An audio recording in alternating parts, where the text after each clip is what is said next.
നമസ്കാരം. Mark feller അവിടെ ആ ബ്ലാക്ക് കുടുംബത്തിന്റെ ആ മലയുടെ മുകളിൽ ചമ്രമടിയിരിക്കുകയാണ്. മാർക്ക് ആ കിട്ടിയ അവസരം പരമാവധി ഉപയോഗപ്പെടുത്താനുള്ള ശ്രമത്തിലാണ്. മാർക്ക് എത്തിയിരിക്കുന്നത് ബ്ലാക്ക് കുടുംബത്തിലേക്കാണ്. സ്വാഭാവികമായിട്ടും ആ 9 അരിസ്റ്റോക്രാറ്റിക് കുടുംബങ്ങളും മാർക്കിനെ നേരിടാൻ വേണ്ടി തയ്യാറാകുമെന്നുള്ള കാര്യം മാർക്ക് നന്നായിട്ട് അറിയാം. മാർക്കിന്റെ ലക്ഷ്യം എമിലി ബ്ലാക്കുമായി ആ സെൻട്രൽ പ്ലെയിനിൽ നിന്ന് പുറത്ത് കടക്കുക എന്നുള്ളതാണ്. അങ്ങനെ പുറത്തു കിടക്കാൻ ശ്രമിക്കുമ്പോൾ എതിർപ്പ് സ്വാഭാവികമാണ്. ആ എതിർപ്പിനെ അതിജീവിക്കാനുള്ള കരുത്ത് നേടാനുള്ള ഒരു ശ്രമമാണ് മാർക്ക് നടത്തുന്നത്. കണ്ണടച്ച് ധ്യാനത്തിലേക്ക് മാർക്ക് കടക്കുമ്പോൾ ബ്ലാക്ക് കുടുംബത്തിൽ ലീമാനും ടിയാൻഷി ബ്ലാക്കും തമ്മിൽ സംസാരിക്കുകയാണ്. ടിയാൻഷി ഈ ഹ്യൂമൻ റേസ് അതിശക്തമായ ആക്രമണത്തെയാണ് നേരിടാൻ പോകുന്നത്. ഞാൻ നേരത്തെ പറഞ്ഞതുപോലെ ഡീമൺ റേസും ആ ഗോസ്റ്റ് റേസും അതുപോലെ ആ മോൺസ്റ്റർ റേസും തമ്മിൽ അലയൻസ് പല സ്ഥലത്തും സ്റ്റാർട്ട് ചെയ്തിട്ടുണ്ട്. സാധാരണഗതിയിൽ പരസ്പരം അറ്റാക്ക് ചെയ്യുന്ന അവർ ഇപ്പോൾ ഒരു പൊതു ശത്രുവിനെതിരെ ഒന്നിച്ചിരിക്കുകയാണ്. അവിടെ പൊതു ശത്രു നമ്മൾ ഹ്യൂമൻ റേസാണ്. അങ്ങനെ ലീമാൻ പറഞ്ഞതും മാർക്ക് ലീമാനോട് പറഞ്ഞു, എനിക്കറിയാമത് നമ്മുടെ കൂട്ടത്തിലും ശക്തരൊക്കെ ഉണ്ട്. ആ സ്കൈ സെക്ഷനിലെ മിസ്റ്റിക് വേൾഡിലെ ആ സ്കോളർ ശരിക്കും ശക്തനാണ്. അതുപോലെ തന്നെയാണ് ക്രസന്റ് മൂണിലെ ആ സന്യാസി, പിന്നെ ആ മാസ്ക് വെച്ച സ്ത്രീ അതിശക്തിയാണ്. ആ കാര്യവും മറക്കരുത്. ഈ 9 അരിസ്റ്റോക്രാറ്റിക് കുടുംബങ്ങൾക്ക് പുറമെ ശക്തരായി ടിയാൻഷി ബ്ലാക്ക് കാണുന്ന ആളുകളുടെ പേരുകളാണ് അദ്ദേഹം പറഞ്ഞത്. അങ്ങനെ പറഞ്ഞതിന് ശേഷം ടിയാൻഷി ലീമാനോട് പറഞ്ഞു, ഉടൻ തന്നെ ഗോൾഡൻ പാത്ത് ഓഫ് ഹെവൻ എത്തും. ഗോൾഡൻ പാത്ത് ഓഫ് ഹെവൻ എത്തിക്കഴിഞ്ഞാൽ എനിക്ക് തോന്നുന്നത് ഞാനും നീയും ആദ്യം ട്രിബുലേഷൻ ട്രാൻസെൻഡിങ് സ്റ്റേജിലേക്ക് കടക്കുമെന്നാണ്. ട്രിബുലേഷൻ ട്രാൻസെൻഡിങ് സ്റ്റേജിലേക്ക് കടക്കാൻ കഴിയുന്ന ആളുകളുടെ കൂട്ടത്തിൽ എൽഡേഴ്സ് ഉണ്ട്, സീനിയേഴ്സ് ഉണ്ട്. ആ സീനിയേഴ്സിന്റെ കൂട്ടത്തിൽ 2 പേർ സാക്ഷാൽ ഷീ ലീമാനും മറ്റൊന്ന് ടിയാൻഷി ബ്ലാക്കുമാണ്. അതുപോലെ തന്നെ ബ്ലാക്ക് കുടുംബത്തിലും ഷീ കുടുംബത്തിലും മറ്റു കുടുംബങ്ങളിലൊക്കെ സീനിയേഴ്സ് ഉണ്ട്. അവരുമൊക്കെ ട്രാൻസെൻഡിങ് സ്റ്റേജിലേക്ക് കടക്കാൻ സാധ്യതയുള്ളവരാണ്. ആ കാര്യം ടിയാൻഷി ബ്ലാക്ക് ലീമാനെ ഓർമ്മിപ്പിച്ചതും ലീമാൻ ടിയാൻഷിയോട് പറഞ്ഞു, യങ്സ്റ്റേഴ്സിൽ എനിക്ക് പ്രതീക്ഷയുള്ളത് ടെങ് സിന്നറും ഷൈനും പിന്നെ എമിലി ബ്ലാക്കുമാണ്. ഹേയ്, മാർക്കിനെയും നമുക്ക് ഒഴിവാക്കാൻ പറ്റില്ല. ലീമാൻ പറഞ്ഞതിൽ ചേർത്ത് ടിയാൻഷി ബ്ലാക്ക് മാർക്കിന്റെ പ്രാധാന്യം അപ്പൊ തന്നെ പറയുകയാണ്. മാർക്ക് ഫെല്ലറോട് അവർക്കൊക്കെ എതിർപ്പുകൾ ഉണ്ടെങ്കിലും മാർക്കിന്റെ അസാമാന്യമായ ടാലന്റ് അവർ രണ്ടുപേരും ഉൾക്കൊണ്ടിട്ടുള്ള കാര്യമാണ്. ലീമാൻ അത് കേട്ടതും ടിയാൻഷി ബ്ലാക്കിനോട് പറഞ്ഞു, അതെ അതെ, എനിക്കത് അറിയാം. നമുക്ക് മാർക്ക് ഫെല്ലർ ഒരു ത്രെട്ടാണെങ്കിലും ഹ്യൂമൻ റേസിനെ മറ്റുള്ള റേസുകൾ ആക്രമിക്കുമ്പോൾ മാർക്കും നമുക്ക് ചിലപ്പോൾ പ്രയോജനപ്പെട്ടേക്കും. ഷീ കുടുംബത്തിനും ബ്ലാക്ക് കുടുംബത്തിനും ഉള്ള ഒരു വിഷയം ഇതാണ്. മാർക്ക് ഫെല്ലറെ വേട്ടയാടണം, കൊലപ്പെടുത്തണം എന്നുള്ളത് എല്ലാ കുടുംബങ്ങളും ചേർന്നെടുത്തിരിക്കുന്ന തീരുമാനമാണ്.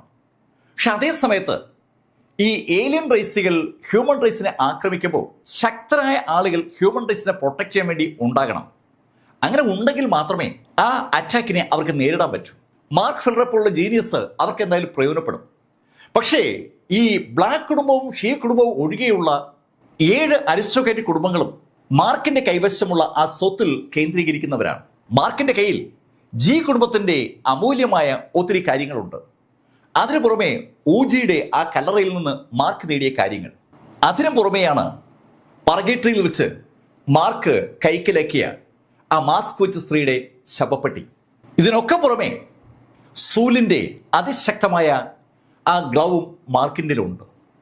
അങ്ങനെ നോക്കിയാൽ മാർക്കിൻ്റെ കയ്യിൽ ഒരുപാട് ആയുധങ്ങളുണ്ട്, ഒരുപാട് ഡിവൈൻ വെപ്പൺസ് ഉണ്ട്.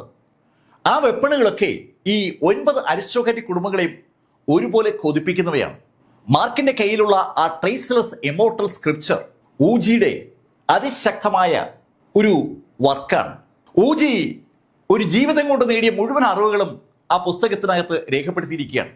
ആ പുസ്തകത്തിൽ ഊജി സാധാരണഗതിയിലുള്ള പാത്ത് ഓഫ് ഹെവന്റെ രീതികൾ മുഴുവൻ മറികടന്നുകൊണ്ട് പുതിയ രീതികൾ സൃഷ്ടിച്ചതിന്റെ രേഖകളാണ് ഉള്ളത്. അതുകൊണ്ട് തന്നെ ആ 9 അരിസ്റ്റോക്രാറ്റിക് കുടുംബങ്ങൾക്കും ആ പുസ്തകം ഒരു അമൂല്യമായ നിധിയാണ്. അത് കിട്ടാൻ അവരെന്ത് ചെയ്യും? അതിനുവേണ്ടി മാർക്ക് ഫെല്ലറെ കൊലപ്പെടുത്തേണ്ടി വന്നാൽ അവർ കൊലപ്പെടുത്തുക തന്നെ ചെയ്യും. ആ കാര്യം ഈ ലീമാനും അറിയാം, ടിയാൻഷിക്കും അറിയാം. അതുകൊണ്ടാണ് അവർ ആ വിഷയം ചർച്ച ചെയ്തത്. ടിയാൻഷി ബ്ലാക്കും ലീമാനും മാർക്കിനെ കുറിച്ചുള്ള കാര്യങ്ങൾ അങ്ങനെ ചർച്ച ചെയ്ത് വരുമ്പോൾ മാർക്ക് തൻ്റെ കയ്യിലുള്ള സർവ്വ അറിവുകളും ആ ഹോളി റീജിയനിലെ സ്പിരിച്വൽ എനർജി റിസീവ് ചെയ്യാനും ആ സ്പിരിച്വൽ എനർജി ഉപയോഗിച്ച് തൻ്റെ ബോഡി ഒന്ന് ക്രമപ്പെടുത്താനും ഉപയോഗപ്പെടുത്തിക്കൊണ്ടിരിക്കുകയാണ്. മാർക്കിൻ്റെ ബോഡി ഇപ്പോൾ പൂർണ്ണമായും ഗ്ലേസ്ഡ് ഹോളി ബോഡിയാണ്. അതേസമയത്ത് മാർക്കിൻ്റെ ബോഡി ഒരു കയോട്ടിക് ബോഡിയുമാണ്. കയോട്ടിക് ബോഡിയുമാണ്, ഗ്ലേസ്ഡ് ഹോളി ബോഡിയുമാണ്. അത് രണ്ടും ഒന്നിച്ച് ഒരാളിൽ വന്ന സന്ദർഭം ഇതിനു മുമ്പ് ചരിത്രത്തിലില്ല. അതുകൊണ്ട് തന്നെ മാർക്കിൻ്റെ ആ ഡിവൈൻ സെൻസിനെ ശരിക്കും ശ്രദ്ധാപൂർവം ഒരു പോയിന്റിലേക്ക് കേന്ദ്രീകരിക്കുകയാണ്. മാർക്കിൻ്റെ ലക്ഷ്യം പാത്ത് ഓഫ് ഹെവനാണ്. പാത്ത് ഓഫ് ഹെവൻ ആകാശത്ത് നിന്ന് താഴേക്ക് അങ്ങനെ വീട് കിടപ്പുണ്ട്, അല്ലെങ്കിൽ അതിൻ്റെ ചെറിയ അംശങ്ങൾ ഇപ്പോഴുമുണ്ട്. ഏകദേശം 90 കൊല്ലങ്ങൾക്ക് മുമ്പ് മാർക്ക് ഫെല്ലർ ആ പാത്ത് ഓഫ് ഹെവൻ ആകാശത്ത് നിന്ന് താഴേക്ക് വീഴുന്നത് നേരിൽ കണ്ട വ്യക്തിയാണ്. അന്ന് നഗ്ന നേത്രങ്ങൾ കൊണ്ട് ആളുകൾക്ക് ആ പാത്ത് ഓഫ് ഹെവന്റെ ആ വീഴ്ച അല്ലെങ്കിൽ ആ താഴോട്ടുള്ള വരവ് കാണാൻ പറ്റുമായിരുന്നു. ഇപ്പോൾ അത് കാണാൻ പറ്റത്തില്ല. വളരെ ശ്രദ്ധിച്ച് ഡിറ്റക്ട് ചെയ്യുന്ന ഒരാൾക്ക് മാത്രമേ ആകാശത്ത് നിന്ന് താഴേക്ക് വീഴുന്ന പ്രകാശരശ്മികളിൽ നിന്ന് ആ പാത്ത് ഓഫ് ഹെവന്റെ പാത കണ്ടുപിടിക്കാൻ പറ്റൂ. മാർക്കിൻ്റെ ഡിവൈൻ ഐ ഇപ്പോൾ അതിശക്തമായി വികസിച്ചിരിക്കുകയാണ്. മാർക്കിൻ്റെ ഡിവൈൻ ഐക്ക് ഇപ്പോൾ 2 തലങ്ങളുണ്ട്. മാർക്കിന് ആ സമുദ്രത്തിന്റെ അടിയിൽ വെച്ച് കിട്ടിയ ആ ഡിവൈൻ ഐ മാർക്കിന്റെ ശക്തി കൂടുന്നതനുസരിച്ച് ശക്തിപ്പെട്ടുകൊണ്ടേയിരിക്കുകയാണ്. എന്ന് പറഞ്ഞാൽ ആ ഡിവൈൻ ഐയുടെ പൂർണ്ണ ശക്തിയിലേക്ക് മാർക്ക് പതുക്കെ പതുക്കെ എത്തുകയാണെന്ന് അർത്ഥം. മാർക്കിന് മനസ്സിലാക്കാൻ കഴിയാത്ത, മാർക്കിന് ഇതുവരെ എക്സ്പ്ലോർ ചെയ്യാൻ കഴിയാത്ത ശക്തി യഥാർത്ഥത്തിൽ ആ ഡിവൈൻ ഐക്കുണ്ടെന്ന് രണ്ടാമത്തെ ആ കണ്ണ് തുറന്നപ്പോൾ മാർക്കിന് മനസ്സിലായി. ഒരേ സമയത്ത് 2 ഡിവൈൻ ഐ മാർക്കിനെ ആക്ടിവേറ്റ് ചെയ്യാൻ പറ്റും. 2 വ്യത്യസ്ത ദിശകളിലേക്ക് ആ കണ്ണുകളിലൂടെ മാർക്കിന് കാണാൻ പറ്റുമെന്ന് അർത്ഥം. രണ്ടാമതും മാർക്ക് തുറന്ന കണ്ണ് ഒരുപാട് ദൂരത്തേക്ക് മാർക്കിന്റെ കാഴ്ചയെ കൊണ്ടുപോവുകയാണ്. ആ കണ്ണിലൂടെ മാർക്ക് ഇങ്ങനെ യാത്ര ചെയ്യുമ്പോൾ മാർക്കിന്റെ കൺമുമ്പിൽ പാത്ത് ഓഫ് ഹെവൻ കൃത്യമായി പ്രത്യക്ഷപ്പെട്ടു. ഒരു നേർത്ത രേഖ പോലെ പ്രകാശം സ്വർഗത്ത് നിന്ന് താഴേക്ക് വീഴുന്നത് മാർക്കിനെ കാണാം. മാർക്കിന്റെ ഡിവൈൻ സെൻസ് ആ പ്രകാശത്തിന്റെ പാതയിലൂടെ മുന്നേറുകയാണ്. മാർക്കിന്റെ ഡിവൈനായി തെളിക്കുന്ന വഴിയിലൂടെ മാർക്കിന്റെ ആ ഡിവൈൻ സെൻസ് അങ്ങനെ പോവുകയാണ്. മാർക്കിന്റെ ഫിസിക്കൽ ബോഡി ഇപ്പോൾ ആ മലമുകളിൽ അങ്ങനെ ചമ്രപടിഞ്ഞിരിക്കുമ്പോൾ മാർക്കിന്റെ ആത്മാവും ഡിവൈൻ സെൻസുമാണ് ആ ഡിവൈൻ ആയി തെളിയിച്ച പാതയിലൂടെ മുന്നോട്ട് പോയിക്കൊണ്ടിരിക്കുന്നത്. കൂടുവിട്ട് കൂടുമാറുന്ന ഒരു പ്രക്രിയ. ശരിക്കും മാർക്ക് ആ പാത്ത് ഓഫ് ഹെവനെ അങ്ങനെ പിന്തുടർന്ന് മുന്നോട്ട് പോകുമ്പോൾ ആ പ്രകാശത്തിന്റെ ശക്തി കൂടിക്കൂടി വരികയാണ്. പ്രകാശത്തിന്റെ ശക്തി കൂടിക്കൂടി വരുമ്പോൾ കണ്ണ് കാണാൻ കഴിയാത്ത ശരിയിൽ പ്രകാശം മുകളിൽ നിന്ന് താഴേക്ക് വീഴുന്ന പോലെ ഫീൽ ചെയ്യുന്നുണ്ട്. ആ പ്രകാശത്തിലും മാർക്കിന്റെ ഡിവൈൻ ഐക്ക് കൃത്യമായി തുളച്ചു കയറാൻ പറ്റുന്നുണ്ട്. അതുകൊണ്ട് തന്നെ മാർക്കിന്റെ ഡിവൈൻ സെൻസിന് ആ ഡിവൈൻ ഐ സൃഷ്ടിക്കുന്ന പാതയിലൂടെ ആ പ്രകാശത്തിനകത്തൂടി കടന്നു പോകാൻ കഴിയുകയാണ്. ആ പ്രകാശത്തിലൂടെ അങ്ങനെ കടന്ന് മുന്നോട്ട് പോകുമ്പോൾ മാർക്ക് ഫെല്ലർ തികച്ചും അമ്പരപ്പിക്കുന്ന ഒരു സ്റ്റേജിലെത്തി. അവിടെ പൂർണ്ണമായും ഇരുട്ടാണ്. പക്ഷെ ആ ഇരുട്ട് അനങ്ങുന്നുണ്ട്. ഒരു സമുദ്രത്തിലെ തിരകൾ അടിക്കുന്ന പോലെ ആ ഇരുട്ടിൽ തിരകൾ അടിക്കുകയാണ്. ആ തിരയ്ക്കുള്ളിലൂടെ മാർക്ക് ഫെല്ലർ സഞ്ചരിച്ചു തുടങ്ങി. അങ്ങനെ സഞ്ചരിക്കുമ്പോൾ ശക്തമായ പ്രഷർ മാർക്കിന് അനുഭവപ്പെടുകയാണ്. മാർക്ക് ആ പ്രഷറിനേക്ക് അതിജീവിച്ചുകൊണ്ട് മുന്നോട്ട് മൂവ് ചെയ്തുകൊണ്ടേയിരിക്കുകയാണ്. അങ്ങനെ മാർക്കിന്റെ ആ ഡിവൈൻ സെൻസ് എത്ര സമയം എത്ര ദൂരം സഞ്ചരിച്ചു എന്ന് മാർക്കിന് പോലും അറിയില്ല. മാർക്കിന്റെ ആ ഡിവൈൻ സെൻസ് ആ കറുത്ത കടലിനെ മറികടക്കുമ്പോൾ ഒരു പ്രകാശ ബീം ആ കടലിൽ ഒത്ത നടുക്ക് മാർക്ക് കണ്ടു. ചുറ്റും കുരുരിട്ടാണ്. ആ ഇരുട്ടത്ത് തൂണുപോലെ പ്രകാശം നിൽക്കുകയാണ്. ആ പ്രകാശത്തിൽ മാർക്ക് കാണുന്നത് പടിക്കെട്ടുകളാണ്. മാർക്ക് ഇതിനു മുമ്പ് ഒരു തവണ ആ പടിക്കെട്ടിലൂടെ കയറാൻ ശ്രമിച്ചിട്ടുള്ള വ്യക്തിയാണ്. മാർക്ക് ആ പടിക്കെട്ടിൽ ഒന്നുകൂടി കയറി തുടങ്ങി. അന്നത്തെ മാർക്കും ഇന്നത്തെ മാർക്കും തമ്മിൽ ഒരുപാട് വ്യത്യാസമുണ്ട്. മാർക്കിന്റെ ഡിവൈൻ സെൻസ് അന്നത്തേക്കാൾ ഒരുപാട് ശക്തമാണ്.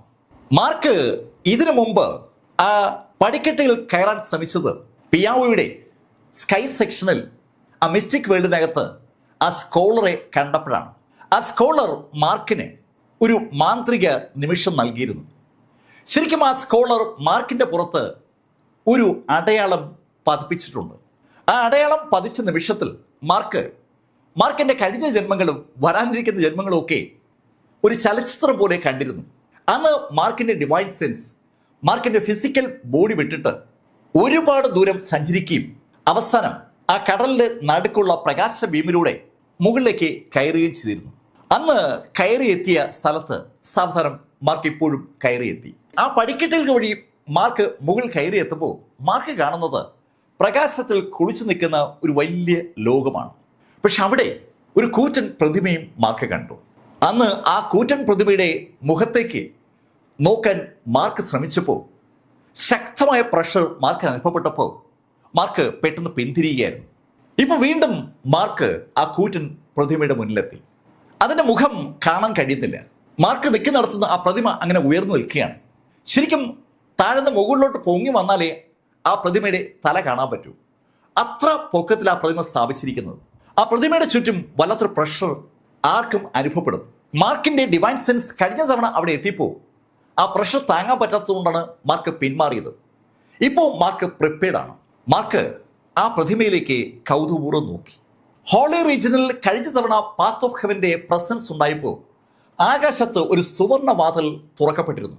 ആ സുവർണ വാതിലിലൂടെ ഒരു ചെറുപ്പക്കാരൻ ഒരു ഗോഡ് ഓഫ് വാർ ശൈലിയിൽ പുറത്തേക്ക് വന്നത് മാർക്ക് ഫെല്ലർ അന്ന് കണ്ടിരുന്നു.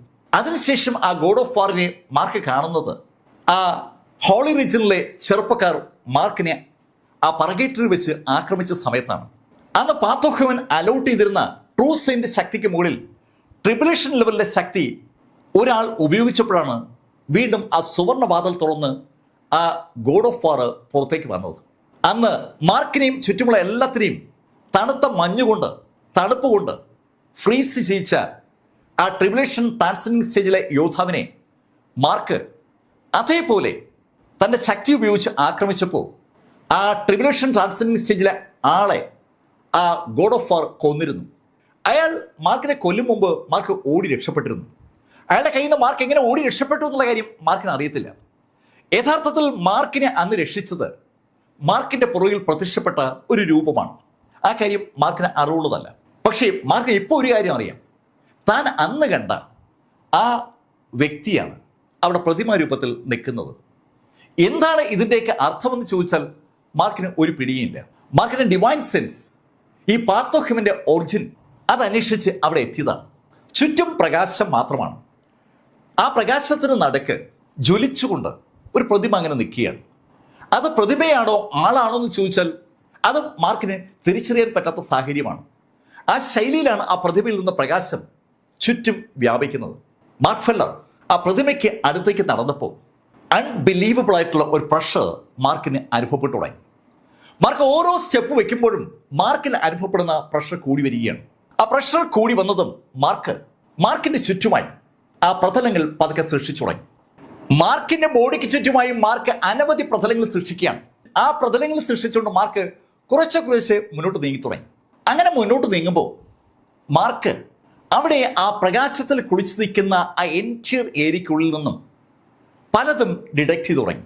മാർക്ക് അങ്ങനെ ഡിഡക്റ്റ് ചെയ്യാൻ ശ്രമിക്കുമ്പോൾ മാർക്ക് ഇതുവരെ പഠിച്ച എല്ലാ സ്പെല്ലുകളും മാർക്ക് ഇതുവരെ കാണുകയും കേൾക്കുകയും ചെയ്ത എല്ലാ മെർലിയൻ ടെക്നിക്കുകളും അവിടെ മാർക്കിന് വിസിബിൾ ആവുകയാണ്. എല്ലാം അവിടെ ഉണ്ട് എന്നതാണ് സത്യം. മാർക്കിൽ ആ കാഴ്ച വല്ലാത്തൊരു കൗതുകം ഉണ്ടാക്കിയെന്ന് പറയാം. തണ്ടർ കോർട്ട്യാർഡിൽ നിന്ന് മാർക്ക് പഠിച്ച സ്പെല്ലുകളും മാർക്കിന്റെ പിതാവ് മാർക്കിനെ ഹാൻഡ് ഓവർ ചെയ്ത ആ അമൂല്യമായ ലൈബ്രറിയിലെ കാര്യങ്ങളൊക്കെ അവിടെ മാർക്കിന് കാണാൻ പറ്റുകയാണ്.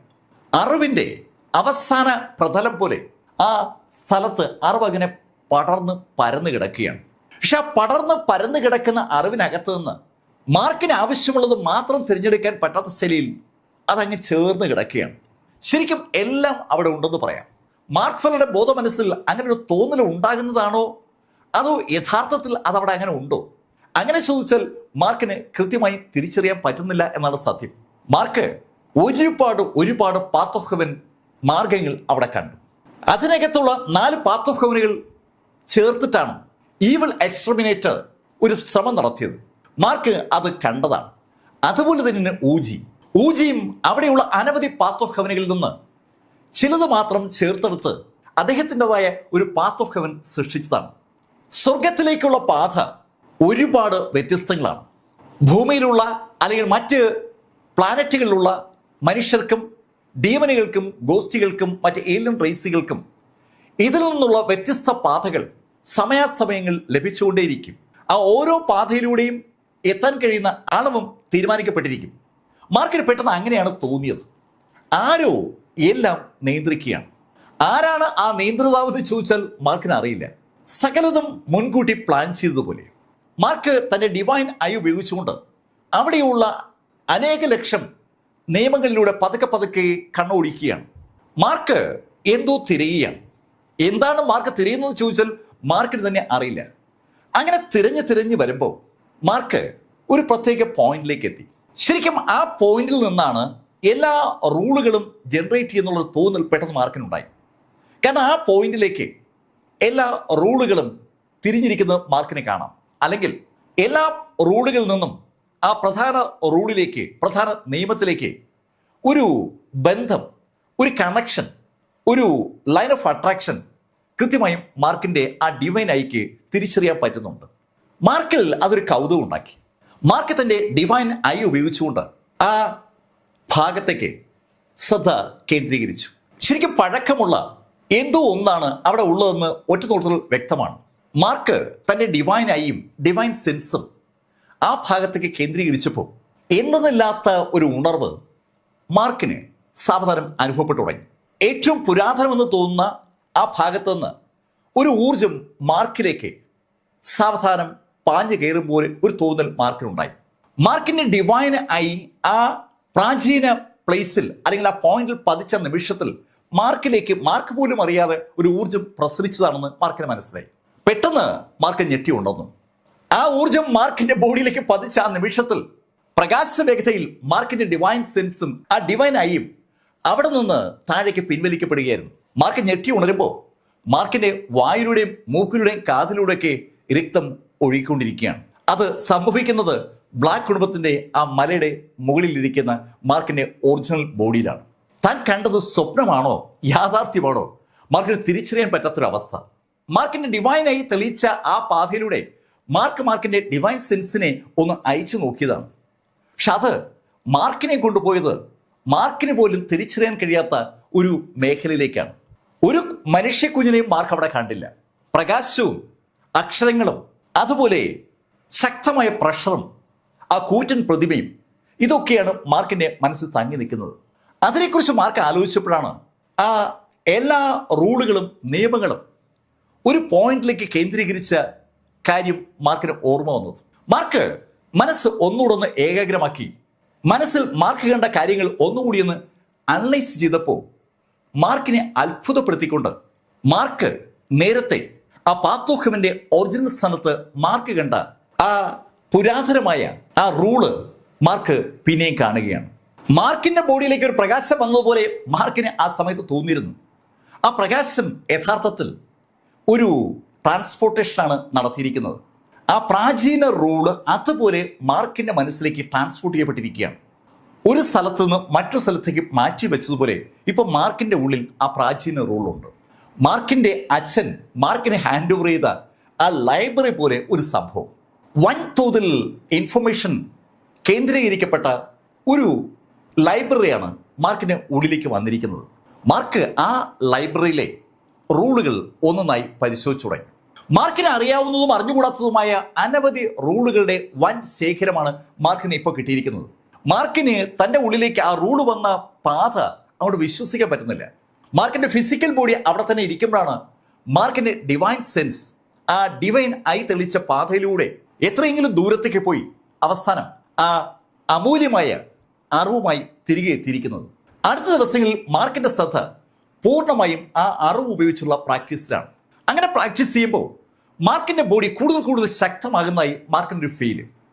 ബോഡി മാത്രമല്ല, ഡിവൈൻ സെൻസും സോളും ഒക്കെ ശക്തമാവുകയാണ്. ഒന്നിനും തന്നെ തകർക്കാൻ പറ്റില്ല എന്നൊരു തോന്നൽ മാർക്കിന് ഉണ്ടാകുന്നുണ്ട്. മാർക്ക് ആ തോന്നൽ ഉണ്ടായിട്ടും പിന്നെയും പ്രാക്ടീസ് ചെയ്തുകൊണ്ടിരിക്കുകയാണ്. ഒരാഴ്ച കടന്നുപോയത് മാർക്ക് അറിഞ്ഞില്ലെന്ന് പറയാം.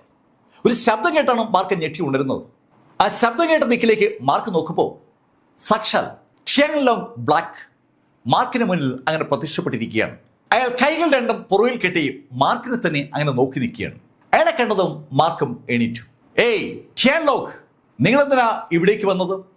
മാർക്ക് ഫലാർ, നീ ബ്ലാക്ക് കുടുംബത്തിനകത്താ നിൽക്കുന്നത്, അത് മറന്നിട്ടാണോ നീ സംസാരിക്കുന്നത്? ടിയാങ് ലോങ്, നിങ്ങൾക്ക് എന്തെങ്കിലും പറയാനുണ്ടെങ്കിൽ അത് പറഞ്ഞിട്ട് വേഗം സ്ഥലം കാലിയാക്ക്. മാർക്ക് ആജ്ഞാപിക്കുന്നത് പോലെയാണ് ടിയാങ് ലോങ്ങിനോട് സംസാരിച്ചത്. അത് കേട്ടതും ടിയാങ് ലോങ്ങിന്റെ മുഖത്ത് ദേഷ്യം ഇരച്ചു കയറി. മാർക്ക് ഫലാർ, നിനക്ക് ഞങ്ങളുടെ സൈന്യസുമായി അടുപ്പമുണ്ടെന്ന് കരുതി വലിയ വായിൽ വർത്തമാനം പറയാൻ ശ്രമിച്ചാൽ നിന്നെ ഇവിടെ ഞാൻ അവസാനിപ്പിക്കും. മാർക്ക് ഫെല്ലർ, നിനക്ക് ജീവനോടെ തിരിച്ചു പോകാൻ ഞാനൊരു അവസരം തരാം. ഷിയാൻലോങ്, നിങ്ങൾ എന്താ പറഞ്ഞു വരുന്നത്? മാർക്ക്, നിന്റെ കൈവശമുള്ള ആ ജി കുടുംബത്തിന്റെ അസറ്റുകൾ മുഴുവൻ നീ ഞങ്ങൾക്ക് ഹാൻഡ് ഓവർ ചെയ്താൽ നിന്നെ ജീവനോടെ ഇവിടുന്ന് പോകാൻ ഞങ്ങൾ അനുവദിക്കും. അല്ലെങ്കിൽ മാർക്ക്, നിനക്ക് ഇവിടുന്ന് പോകാൻ കഴിയില്ല. അങ്ങനെ ഷിയാൻലോങ് പറഞ്ഞതും മാർക്ക് ഫെല്ലർ അയാളെ നോക്കിയൊന്ന് ചിരിച്ചു. ഷിയാൻലോങ്, ഇവിടേക്ക് വരാൻ എനിക്കറിയാമെങ്കിൽ ഇവിടുന്ന് പോകാനും എനിക്കറിയാം. മാർക്ക് ഫെല്ലർ, നീ ഒരു കാര്യം മറന്നു പോകുന്നു. നീ ഇപ്പോൾ നിൽക്കുന്നത് ബ്ലാക്ക് കുടുംബത്തിന്റെ സംരക്ഷിത വലയത്തിനുള്ളിലാണ്. ഇവിടെ കയറി നിന്റെ പുറത്ത് കൈവയ്ക്കാൻ അല്ലെങ്കിൽ നിന്നെ അവസാനിപ്പിക്കാൻ മറ്റു കുടുംബങ്ങൾ മടിക്കുന്നതിന്റെ കാരണം ഇത് ബ്ലാക്ക് കുടുംബത്തിന്റെ സ്ഥലമായതുകൊണ്ടാണ്. മാർക്ക്, നീ ഇവിടെ നിന്ന് പുറത്തിറങ്ങുന്ന ആ നിമിഷം നിനക്ക് വേണ്ടി കാത്തിരിക്കുന്ന ആളുകൾ ആക്രമിക്കും. നിനക്ക് വേണ്ടി കാത്തിരിക്കുന്ന ആരാണെന്ന് നിനക്കറിയാം.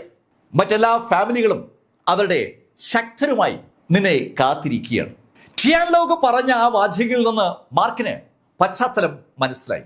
ആ 9 അരിസ്റ്റോക്രാറ്റിക് കുടുംബങ്ങളും അവരുടെ അതിശക്തരായ ആളുകളെ മാർക്കിനെ അറ്റാക്ക് ചെയ്യാനായി ഏർപ്പാട് ചെയ്തിരിക്കുകയാണ്.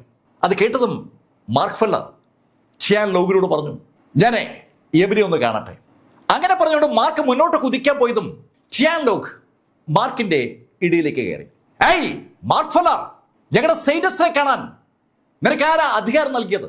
അയാൾ അങ്ങനെ പറയുമ്പോഴേക്കും അയാളുടെ ചുറ്റും ശക്തമായ ഒരു പ്രകാശം ജ്വലിക്കുകയും ചെയ്തു. ശരിക്കും ഒരു മതില് പ്രകാശം കൊണ്ട് അയാൾ ഉണ്ടാക്കി എന്ന് പറയാം. മാർക്കിന്റെ ഡോങ് ഹുവാങ് മലയിലേക്കുള്ള യാത്രയെ പൂർണ്ണമായി അയാൾ ആ പ്രകാശ മതിൽ കൊണ്ട് തടുക്കുകയാണ്. അയാളെ മതിൽ ഉണ്ടാക്കിയ നിമിഷത്തിൽ മാർക്ക് ഫെല്ലർ ആ മതിലേക്ക് ആഞ്ഞിടിക്കുകയും ചെയ്തു. മാർക്കിന് കളയാൻ സമയമില്ലാത്തത് കൊണ്ടാണ് അതിവേഗം മാർക്ക് ഫെല്ലർ തന്റെ ഇടത് കൈ കൊണ്ട് ആഞ്ഞിടിച്ചത്. മാർക്കിന്റെ ഇടത് കൈയിലുള്ളത് സൂലിൻ ഗ്ലൗ ആണ്. ആ സൂലിൻ ഗ്ലൗവിന്റെ അതിശക്തമായ ഇടി ഒരു ഫയർ ഡ്രാഗന്റെ ശബ്ദത്തോടുകൂടി ആ മതിൽ പതിച്ചതും മാർക്ക് ഫെല്ലർ ആ മതിലിലൂടെ പുറത്തേക്ക് പോയതും ഒരേ നിമിഷത്തിലാണ്. എന്താണ് സംഭവിച്ചതെന്ന് ഷിയാൻലോങ്ങിന് മനസ്സിലാകും മുമ്പ് മാർക്ക് ഫെല്ലർ ഡോങ് ഹുവാങ് മലയിൽ എത്തിക്കഴിഞ്ഞു.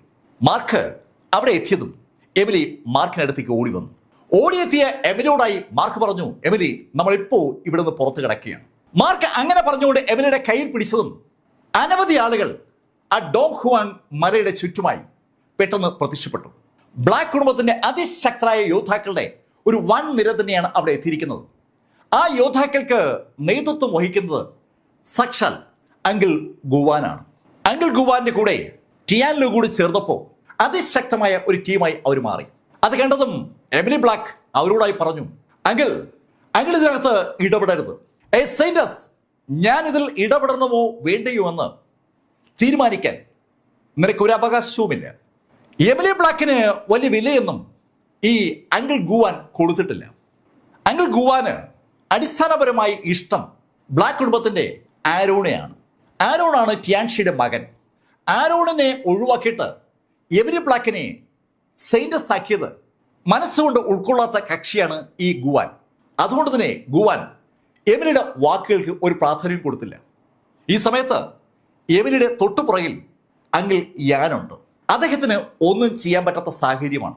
ശരിക്കും ഒരു വൻ ടീമാണ് മാർക്ക് ഫെല്ലറെയും എമിലിയും എതിർത്തുകൊണ്ട് മുന്നിൽ നിൽക്കുന്നത്.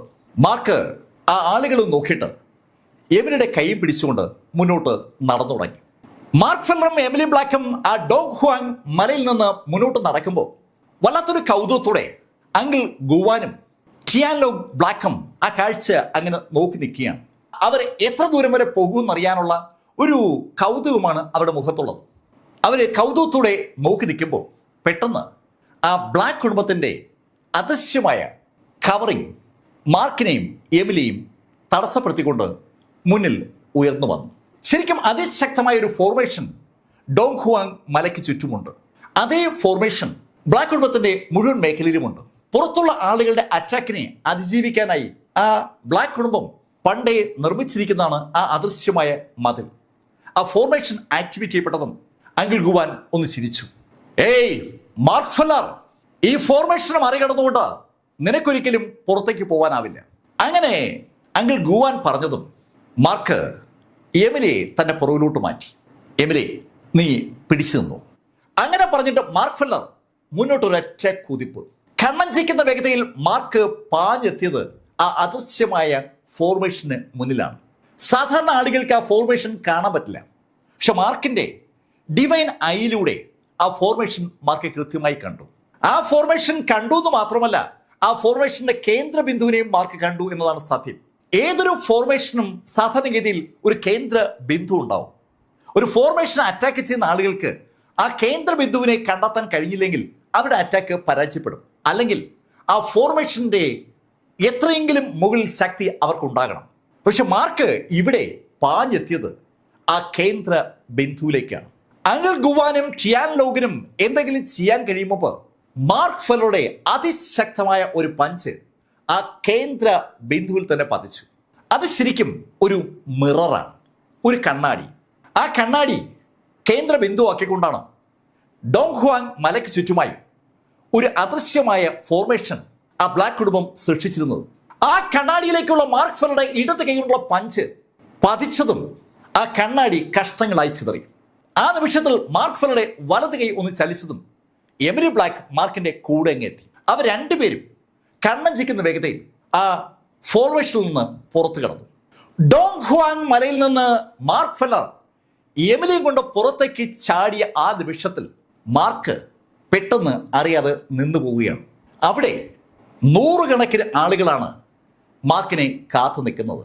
മാർക്കിനെ കണ്ടതും നീ കുടുംബത്തിലെ ആളുകൾ ഒന്ന് ചിരിച്ചു. ഏയ് മാർക്ക് ഫെല്ലർ, നിനക്ക് വേണ്ടി ഞങ്ങളിവിടെ കാത്തു നിൽക്കാൻ തുടങ്ങിയിട്ട് ദിവസങ്ങൾ ഒരുപാടായി.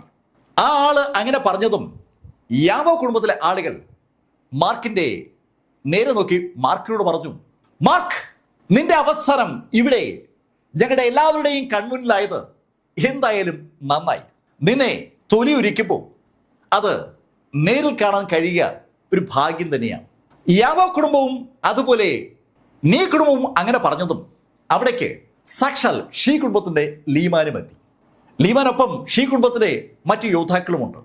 ലീമാൻ മാർക്കിനോട് പറഞ്ഞു, മാർക്ക്, ഇനിയും നിനക്കൊരു ചാൻസ് ഉണ്ട്. നിന്റെ കൈവശമുള്ള എല്ലാ അസറ്റുകളും നീ ഹാൻഡ് ഓവർ ചെയ്താൽ നിന്നെ ജീവനോടെ ഇവിടുന്ന് രക്ഷപ്പെടാൻ ഞാൻ നിന്നെ സഹായിക്കാം. ലീമാൻ വളരെ നയതന്ത്രജ്ഞതയോടുകൂടിയാണ് ആ ഡയലോഗ് പറഞ്ഞത്. പക്ഷേ ആ നിമിഷത്തിൽ ഒരു ലൈറ്റനിങ് വേഗത്തിലുള്ള മൂവ്മെന്റ് മാർക്കിന്റെ ഭാഗത്തുനിന്നുണ്ടായി. മാർക്ക് ഒരു യാവോ എൽറുടെ അടുത്ത് ആ നിമിഷം കൊണ്ടെത്തി. എന്താണ് സംഭവിക്കുന്നതെന്ന് മറ്റുള്ളവർക്ക് മനസ്സിലാകും മുമ്പ് മാർക്കിന്റെ വലത് കൈ ഒന്ന് പുറകോട്ട് മാറി മുന്നോട്ട് വന്നു.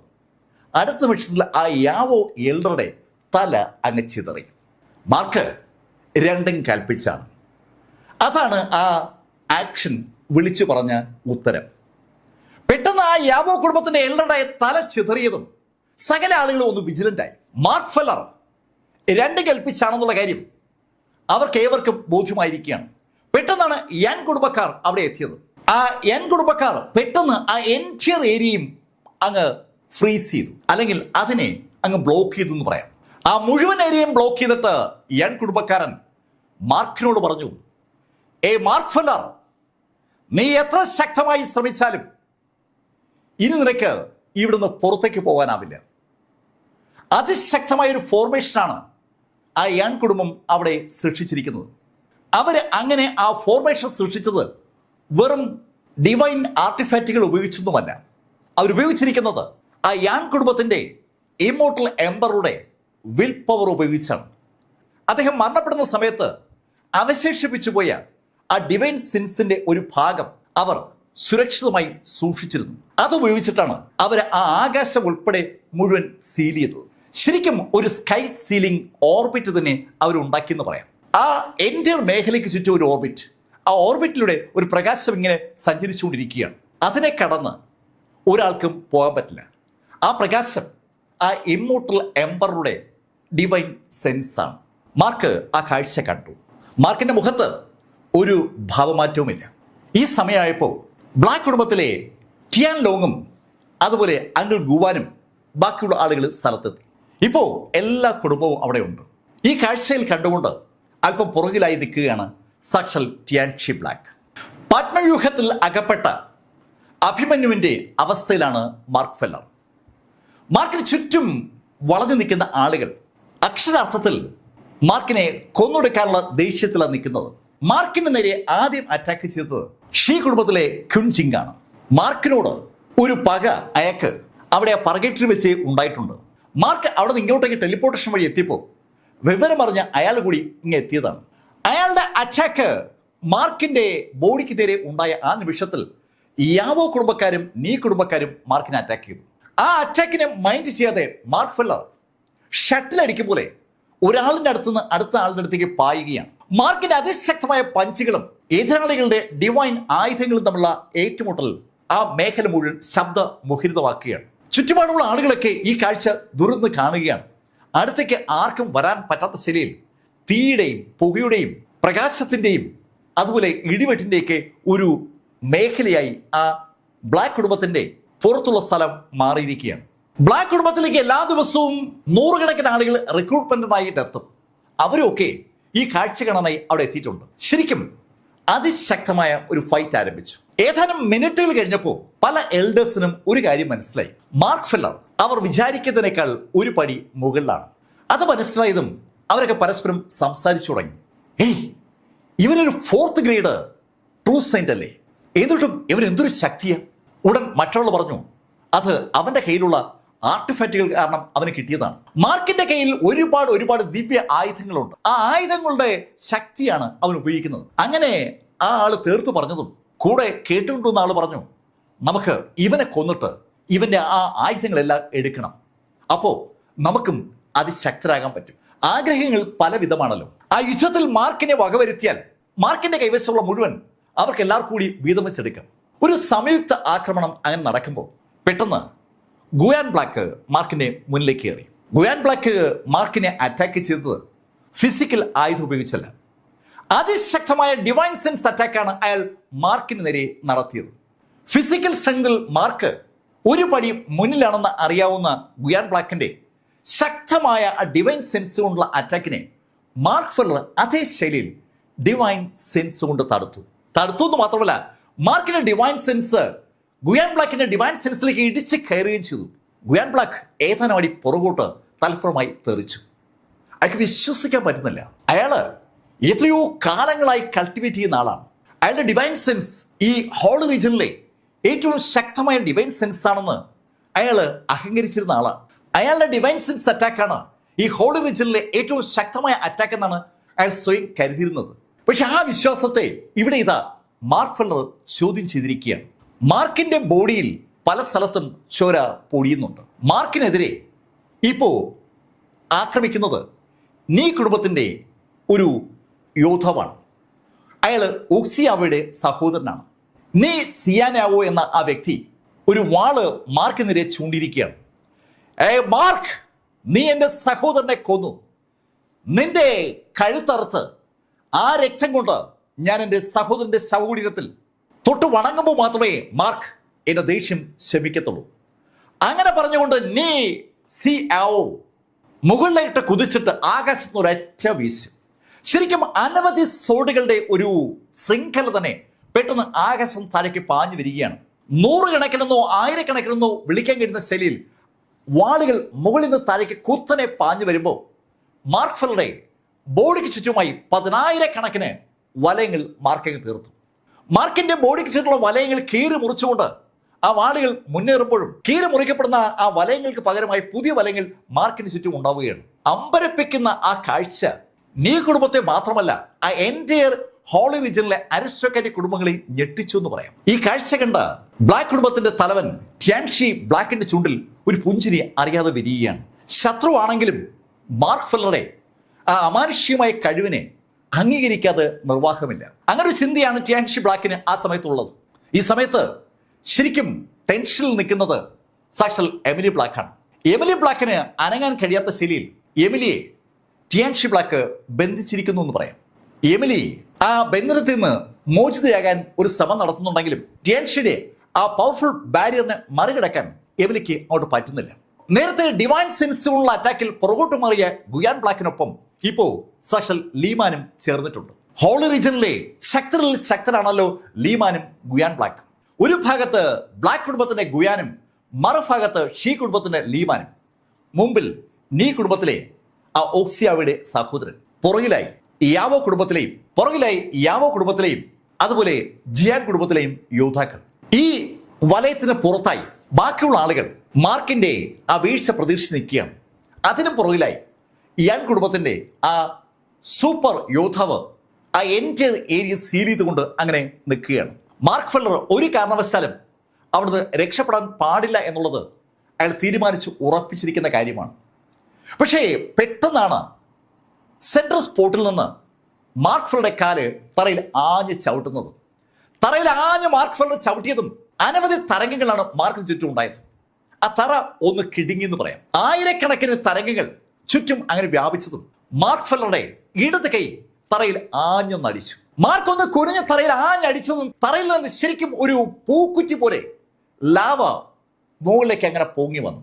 സൂര്യന്റെ അമാനുഷ്യമായ ശേഷി അവിടെ ആ പ്ലാനറ്റിന്റെ ഉള്ളിലുള്ള ലാവയെ പുറത്തേക്ക് വലിച്ചെടുത്തതാണ്. ഇപ്പോ ആ സൂര്യന്റെ കയ്യിൽ 9x9 81 എന്ന നമ്പറിൽ ഡ്രാഗണുകൾ പ്രത്യക്ഷപ്പെട്ടിരിക്കുകയാണ്. സാധാരണ 9 ഡ്രാഗണുകളാണ് മാർക്ക് വിളിച്ചു വരുത്തുക. ഇവിടെ 9x9 81 ഡ്രാഗണുകൾ മാർക്കിന് ചുറ്റുമായി രൂപം കൊണ്ടു. സകലതും തീ തുപ്പിക്കൊണ്ടിരിക്കുകയാണ്, ശക്തമായ തീ. ഈ സമയമായപ്പോൾ ആയിരക്കണക്കിന് യോദ്ധാക്കൾ അവിടെ എത്തിക്കഴിഞ്ഞു. മാർക്ക് ഫെല്ലറുടെ ആ ഡ്രാഗണുകൾ ആ യോദ്ധാക്കളുടെ മുകളിലേക്ക് ഇങ്ങനെ പാഞ്ഞു കയറുമ്പോൾ അവശേഷിക്കുന്നത് വെറും ചാരം മാത്രമാണ്. അതിശക്തമായ ലാവ കൊണ്ടുള്ള ആ അറ്റാക്കിൽ ഒത്തിരി നഷ്ടം ഹോളി റീജിയനിലെ ആ അരിസ്റ്റോക്രാറ്റിക് കുടുംബങ്ങൾക്കുണ്ടായി. പ്രധാനപ്പെട്ട ആളുകൾക്ക് മാത്രമാണ് ശരിക്കും ആ സമയത്ത് ഒഴിഞ്ഞു മാറാൻ പറ്റിയത്. മാർക്കിന്റെ ആ തീ തുപ്പുന്ന പെർഫോമൻസ് കണ്ട ലീമാനും അതുപോലെ ഗുയാൻ ബ്ലാക്കും അറിയാതെ പറഞ്ഞു പോവുകയാണ്, ഇവൻ ശരിക്കൊരു ജീനിയസ് തന്നെയാണ്.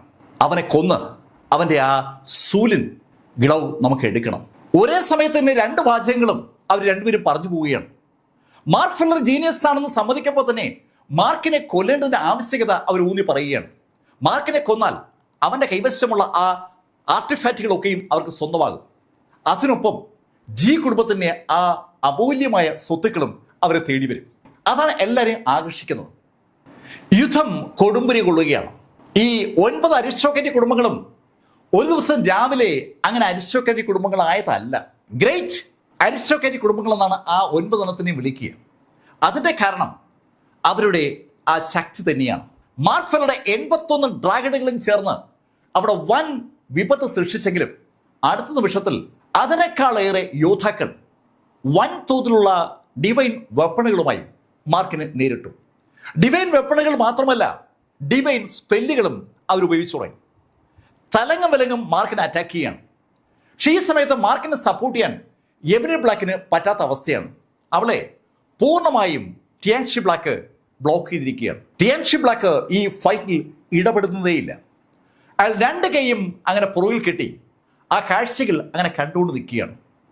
ഹോളി റീജിയനിൽ ഏറ്റവും ശക്തൻ ആരെന്ന് ചോദിച്ചാൽ അതിന് ഒറ്റ ഉത്തരമേ ഉള്ളൂ, അത് ടിയാൻഷി ബ്ലാക്കാണ്.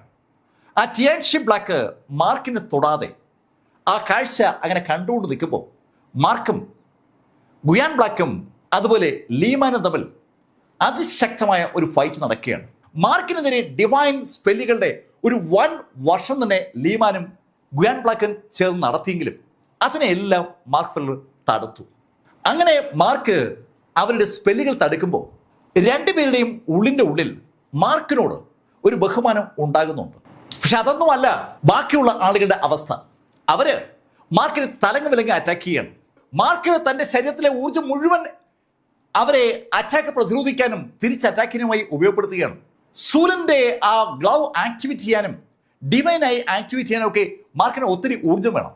മാർക്ക് അതുകൊണ്ട് തന്നെ ഡിഫൻസിലേക്ക് വീണ് തുടങ്ങിയാണ്. മാർക്കിന് ഇപ്പോൾ ഒരു കാര്യം മനസ്സിലായി, അധികം നേരം തനിക്ക് അവിടെ പിടിച്ചിരിക്കാൻ പറ്റില്ല. ഈ സമയത്താണ് ആ ലീമാൻ ആകാശത്തേക്ക് ഒന്ന് കൈ ഉയർത്തിയത്. ലീമാൻ കൈ ആകാശത്തേക്ക് ഉയർത്തിയതും അയാളുടെ കയ്യിൽ നിന്ന് ഒരു പ്രകാശം ആകാശത്തേക്ക് എന്നെ കുതിച്ചു പാഞ്ഞു. തിരിച്ച് താഴേക്ക് നക്ഷത്രങ്ങളുടെ ഒരു പെയ്ത്തിറക്കാണ് ഉണ്ടായത്. 100 കണക്കിന് നക്ഷത്രങ്ങൾ അതിവേഗം മാർക്ക് ഫെല്ലർക്ക് നേരെ പാഞ്ഞു വന്നു. ഒരു അപകടം നക്ഷത്രങ്ങളുടെ രൂപത്തിൽ വരുന്നത് മാർക്ക് കണ്ടു. ആ നിമിഷത്തിൽ മാർക്ക് ഫെല്ലറുടെ കാല് തറയിൽ ആഞ്ഞെന്ന് ചവിട്ടി. ആ കാല് ചവിട്ടി മാർക്ക് എന്തോ പറഞ്ഞതും മാർക്കിന് ചുറ്റുമായി ഒരു കൂറ്റൻ താമര പ്രത്യക്ഷപ്പെട്ടു. ആ താമരയിൽ നിന്ന് പുതിയ പുതിയ താമരകൾ പറവറാ മുകളിലേക്ക് വരികയാണ്. ആകാശത്ത് താഴേക്ക് നക്ഷത്രങ്ങൾ പാഞ്ഞു വരുന്ന അതേ വേഗതയിൽ താഴെ നിന്ന് താമരകൾ മുകളിലേക്ക് ഉയർന്നു തുടങ്ങി. നക്ഷത്രങ്ങളെ പൂർണ്ണമായും വിഴുങ്ങാൻ കപ്പാസിറ്റിയുള്ള കൂറ്റൻ താമരകൾ. ആ നക്ഷത്രങ്ങളും താമരകളും തമ്മിൽ ശരിക്കും ഒരു ഫൈറ്റ് നടക്കുകയാണ്. മാർക്ഫെല്ലിന്റെ ഊർജവും ലീമാന്റെ ഊർജവും തമ്മിലാണ് ശരിക്കും ഫൈറ്റ് നടക്കുന്നത്. ആ ഫൈറ്റ് അതിശക്തമായി നടക്കുമ്പോൾ ആ നീ ഉക്സ്യാവയുടെ സഹോദരൻ വീണ്ടും ആയിരക്കണക്കിന് വാളുകളുമായി ആകാശത്ത് താഴേക്ക് മാർക്കിനെ അറ്റാക്ക് ചെയ്തു തുടങ്ങി. മാർക്കിനെ നിന്ന് തിരിയാൻ സമ്മതിക്കാതെ ഉക്സ്യാവയുടെ വാളുകൾ മാർക്കിന് ചുറ്റും വരുമ്പോൾ മാർക്ക് ആ വാളുകളെ അറ്റാക്ക് ചെയ്യാൻ ശ്രമിക്കുന്നതിന് പകരം ആ വലയങ്ങളുടെ ഡിഫൻസാണ് ഒരുക്കിയിരിക്കുന്നത്. ഓരോ ആളിനെയും മാർക്ക് ഓരോ രീതിയിലാണ് എതിർക്കുന്നത്. ഡിവൈൻ സെൻസ് ഉപയോഗിച്ച് വീണ്ടും വീണ്ടും അറ്റാക്ക് ചെയ്യുന്ന ഗുയാൻ ബ്ലാക്കിനെ മാർക്ക് അതേ ഡിവൈൻ സെൻസിലൂടെയാണ് എതിർക്കുന്നത്. ഈ പ്രക്രിയ ഇങ്ങനെ തുടരുന്നിടയിൽ പെട്ടെന്ന് മാർക്ക് ഒന്ന് പമ്പരം പോലെ കറങ്ങിയ മാർക്ഫെല്ലർ അടുത്ത നിമിഷത്തിൽ എമിലി ബ്ലാക്കിന്റെ അടുത്തെത്തി. ടിയാൻഷി ബ്ലാക്കിന് എന്താണ് സംഭവിക്കുന്നതെന്ന് മനസ്സിലാകും മുമ്പ് മാർക്ഫെല്ലറുടെ അതിശക്തമായ പഞ്ചിൽ എമിലി ബ്ലാക്കിന് ചുറ്റുമുണ്ടായിരുന്ന ആ കവറങ്ങ് പൊളിഞ്ഞു. ആ കവർ പൊളിച്ച മാർക്ഫെല്ലർ എമിലിയെ കൊണ്ട് മുന്നോട്ടൊന്ന് കുതിച്ചു. അത് ടിയാൻഷി ബ്ലാക്ക് കണ്ടു. പക്ഷെ ടിയാൻഷി ബ്ലാക്ക് ഒന്നും ചെയ്തില്ല. ടിയാൻഷി ബ്ലാക്ക് എമിലിയെ കൊണ്ട് ഓടുന്ന മാർക്ഫെല്ലറെ കൗതുകത്തോടെ അങ്ങനെ നോക്കി നിൽക്കുമ്പോൾ നീ കുടുംബത്തിലെ ശക്തനായ ആ യോദ്ധാവ് ആകാശത്തേക്ക് ഉയർന്ന് വീണ്ടും മാർക്ഫെല്ലർക്ക് നേരെ ആഞ്ഞു വെട്ടി തുടങ്ങി. മാർക്ഫെല്ലർക്ക് നേരെ ആ വാളുകൾ പാഞ്ഞു വരുമ്പോൾ മാർക്ഫെല്ലറുടെ രണ്ടാമത്തെ ഡിവൈൻ ഐ ഉപയോഗിച്ച് മാർക്ക് പെട്ടെന്നാണ് ഒരു പാത്ത് സൃഷ്ടിച്ചത്. അതിശക്തമായ ഒരു പാത്ത് സൃഷ്ടിക്കപ്പെട്ടതും ആ പാത്ത് ആ യൺ കുടുംബത്തിന്റെ ഇമോർട്ടൽ എംപററുടെ ആ മതിൽ തകർത്തുകൊണ്ട് മുന്നോട്ട് ഒരു പാത ഉണ്ടാക്കി. മാർക്ഫെല്ലർ കണ്ണഞ്ചിക്കുന്ന വേഗതയിൽ ആ പാത്തിലൂടെ ഒരൊറ്റ കുതിപ്പ്. ശരിക്കും ആ ഹോളി റീജിയനിലെ ആളുകൾ മാർക്കിന്റെ 81 ഫയർ ഡ്രാഗണുകൾ ഉണ്ടാക്കിയ തീയിൽ എന്താണ് സംഭവിക്കുന്നതെന്ന് മനസ്സിലാക്കും മുമ്പ് മാർക്ഫെല്ലർ എമിലിയെ കൊണ്ട് കുതിച്ചിരുന്നു. പക്ഷേ ഒരു സെക്കൻഡിനകം തന്നെ ആ യൺ കുടുംബത്തിലെ ആ എൽഡർ മാർക്ഫെല്ലർ തന്റെ ബൗണ്ടറി മറികടന്നത് മനസ്സിലാക്കി. അടുത്ത നിമിഷത്തിൽ അയാൾ കുറെ കൂടി ദൂരത്തിൽ ഒരു ബൗണ്ടറി പെട്ടെന്ന് സൃഷ്ടിച്ചു. അയാൾ ആ ബൗണ്ടറി സൃഷ്ടിക്കുമ്പോൾ ആ യൺ കുടുംബത്തിലെ മുഴുവൻ യോദ്ധാക്കളും ഒന്നടങ്കം ആ ബൗണ്ടറി സൃഷ്ടിക്കുന്ന പ്രക്രിയയിലേക്ക് ചേർന്നു. മാർക്ഫെല്ലർ എമിലിയുമായി താൻ സൃഷ്ടിച്ച പാത്തിലൂടെ അതിവേഗം മുന്നേറുമ്പോഴാണ് വീണ്ടും ആ ബൗണ്ടറി വന്നത്. ആ ബൗണ്ടറി തറയുന്ന മുകളിലേക്ക് ആകാശം വരെ അങ്ങനെ കൂടാനം പോലെ തീർത്തതും ഹോളി റീജിയനിലെ യോദ്ധാക്കൾ മാർക്കിന്റെ പുറകിൽ ഓടിയെത്തി. നീ ഉക്സ്യാവയുടെ സഹോദരൻ ആകാശത്തിലേക്ക് വാൾ ഉയർത്തിക്കൊണ്ട് വീണ്ടും മാർക്ഫെല്ലർക്ക് പാഞ്ഞു വരുമ്പോൾ പെട്ടെന്ന് ആകാശത്തുനിന്ന് ഒരു മിന്നൽ ആ ബൗണ്ടറിയിൽ പതിച്ചു. യൺ കുടുംബത്തിന്റെ ആ അദൃശ്യമായ ബൗണ്ടറിയിൽ അതിശക്തമായ ആ മിന്നൽ പതിച്ചതും ഇടിവെട്ടുന്ന ശബ്ദം ആ ഹോളി റീജിയനിൽ എമ്പാടും കേട്ടു. തുടർച്ചയായി ഇടിവെട്ടലും ശക്തമായ മിന്നലുകളും. ആ മിന്നലുകൾ അതിശക്തമായി ആ ഹോളി റീജിയനിൽ മുഴുവൻ പാഞ്ഞിറങ്ങുമ്പോൾ കാതടച്ചു പോകുന്ന ശബ്ദത്തോടുകൂടി ഇടിവെട്ടുകയാണ്. എന്താണ് അവിടെ സംഭവിക്കുന്നതെന്ന് ആളുകൾക്ക് മനസ്സിലാകും മുമ്പ് മാർക്ഫെല്ലർ ആ ബൗണ്ടറി മറികടന്ന് എമിലിയെ കൊണ്ട് ഒരൊറ്റ കുതിപ്പ് കുതിച്ചിരുന്നു. മാർക്ക് നേരത്തെ തന്നെ ആ പാത്തിന് ഒരു കോർഡിനേറ്റേഴ്സ് സൃഷ്ടിച്ചിരുന്നു. ആ കോർഡിനേറ്റേഴ്സിന്റെ ലക്ഷ്യം തണ്ടർ കോർട്ട്യാർഡിലെ ഡീമൺ സ്ലെയിങ് പീക്കാണ്. മാർക്ക് അതെല്ലാം മനസ്സിൽ കണക്കുകൂട്ടിയിട്ടാണ് ഈ യുദ്ധത്തിന് ഇറങ്ങിയിരിക്കുന്നത്. അതിവേഗതയിൽ മാർക്ഫെല്ലർ അവിടെ നിന്ന് പാഞ്ഞു പോകുമ്പോൾ അവിടെ ആ ഹോളി റീജിയനകത്ത് മിന്നലുകളിലും ഇടിവെട്ടലുകളിലും ആ തീക്കകത്തും പെട്ടുപോയ ആളുകൾ പെട്ടെന്ന് ആ കാര്യം മനസ്സിലാക്കി. അതാദ്യം മനസ്സിലാക്കിയത് ആ നീ കുടുംബത്തിലെ ഉക്സ്യാവയുടെ സഹോദരനാണ്. നീ മാർക്കിനെ രക്ഷപ്പെടുത്തിയല്ലേ?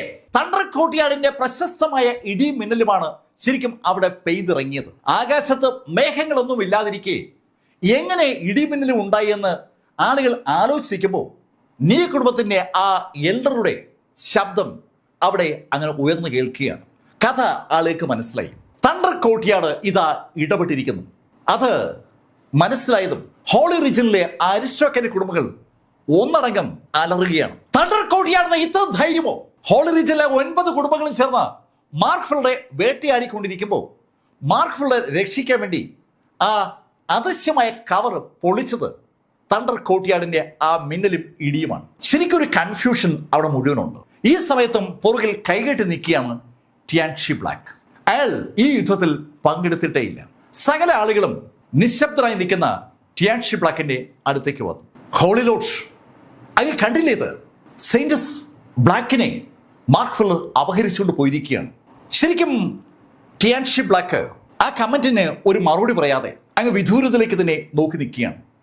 മാർക്ക് ഫെല്ലർ പാഞ്ഞു പോയ ആ വഴിയിലേക്കാണ് അയാളുടെ കണ്ണുകൾ. ഹോളി റീജിന്റെ അപ്രമാദിത്വത്തെ ഇതാ ഒരു ചെറുപ്പക്കാരൻ ചോദ്യം ചെയ്തിരിക്കുകയാണ്. അയാളുടെ കൺമുന്നിൽ നിന്ന് സെയിന്റസ് ബ്ലാക്കിനെ ആ ചെറുപ്പക്കാരൻ അപഹരിച്ചു കൊണ്ടുപോയിരിക്കുന്നു. അയാളുടെ അതിശക്തനായ സബോർഡിനേറ്റ് ആണ് ഗുയാൻ ബ്ലാക്ക്. ഗുയാൻ ബ്ലാക്ക് ആ ഹോളി റീജിയനിൽ ശക്തനാണ്. അതുപോലെ തന്നെയാണ് ഷീ കുടുംബത്തിന്റെ ലീമാനും ഗുയാൻ ബ്ലാക്കും മാത്രമല്ല, ബാക്കിയുള്ള കുടുംബങ്ങളിലെ ശക്തരും അവിടെ ഉണ്ടായിരുന്നു. അത്രയും ആളുകൾ മാർക്കിനെതിരെ ഫൈറ്റ് ചെയ്യുന്ന സമയത്ത് അവർക്കിടയിലൂടെ എവലിയുമായി രക്ഷപ്പെടാൻ മാർക്കിന് കഴിഞ്ഞിരിക്കുകയാണ്. അതിനെക്കുറിച്ചാണ് യഥാർത്ഥത്തിൽ ടിയാൻഷി ബ്ലാക്ക് ആലോചിക്കുന്നത്. ബ്ലാക്ക് കുടുംബത്തിലെ ഏറ്റവും ശക്തൻ ആരെന്ന് ചോദിച്ചാൽ അത് ഇമ്മോർട്ടൽ എംപറർ ടിയാൻ ബ്ലാക്ക് ആണ്. അദ്ദേഹം കാലങ്ങൾക്ക് മുമ്പെയാണ് ആ ശക്തി ആർജിച്ചത്. അദ്ദേഹത്തിന്റെ മരണശേഷം ഏറ്റവും ശക്തനായ ബ്ലാക്ക് കുടുംബാംഗം ആരെന്ന് ചോദിച്ചാൽ അത് ടിയാൻഷി ബ്ലാക്ക് ആണ്.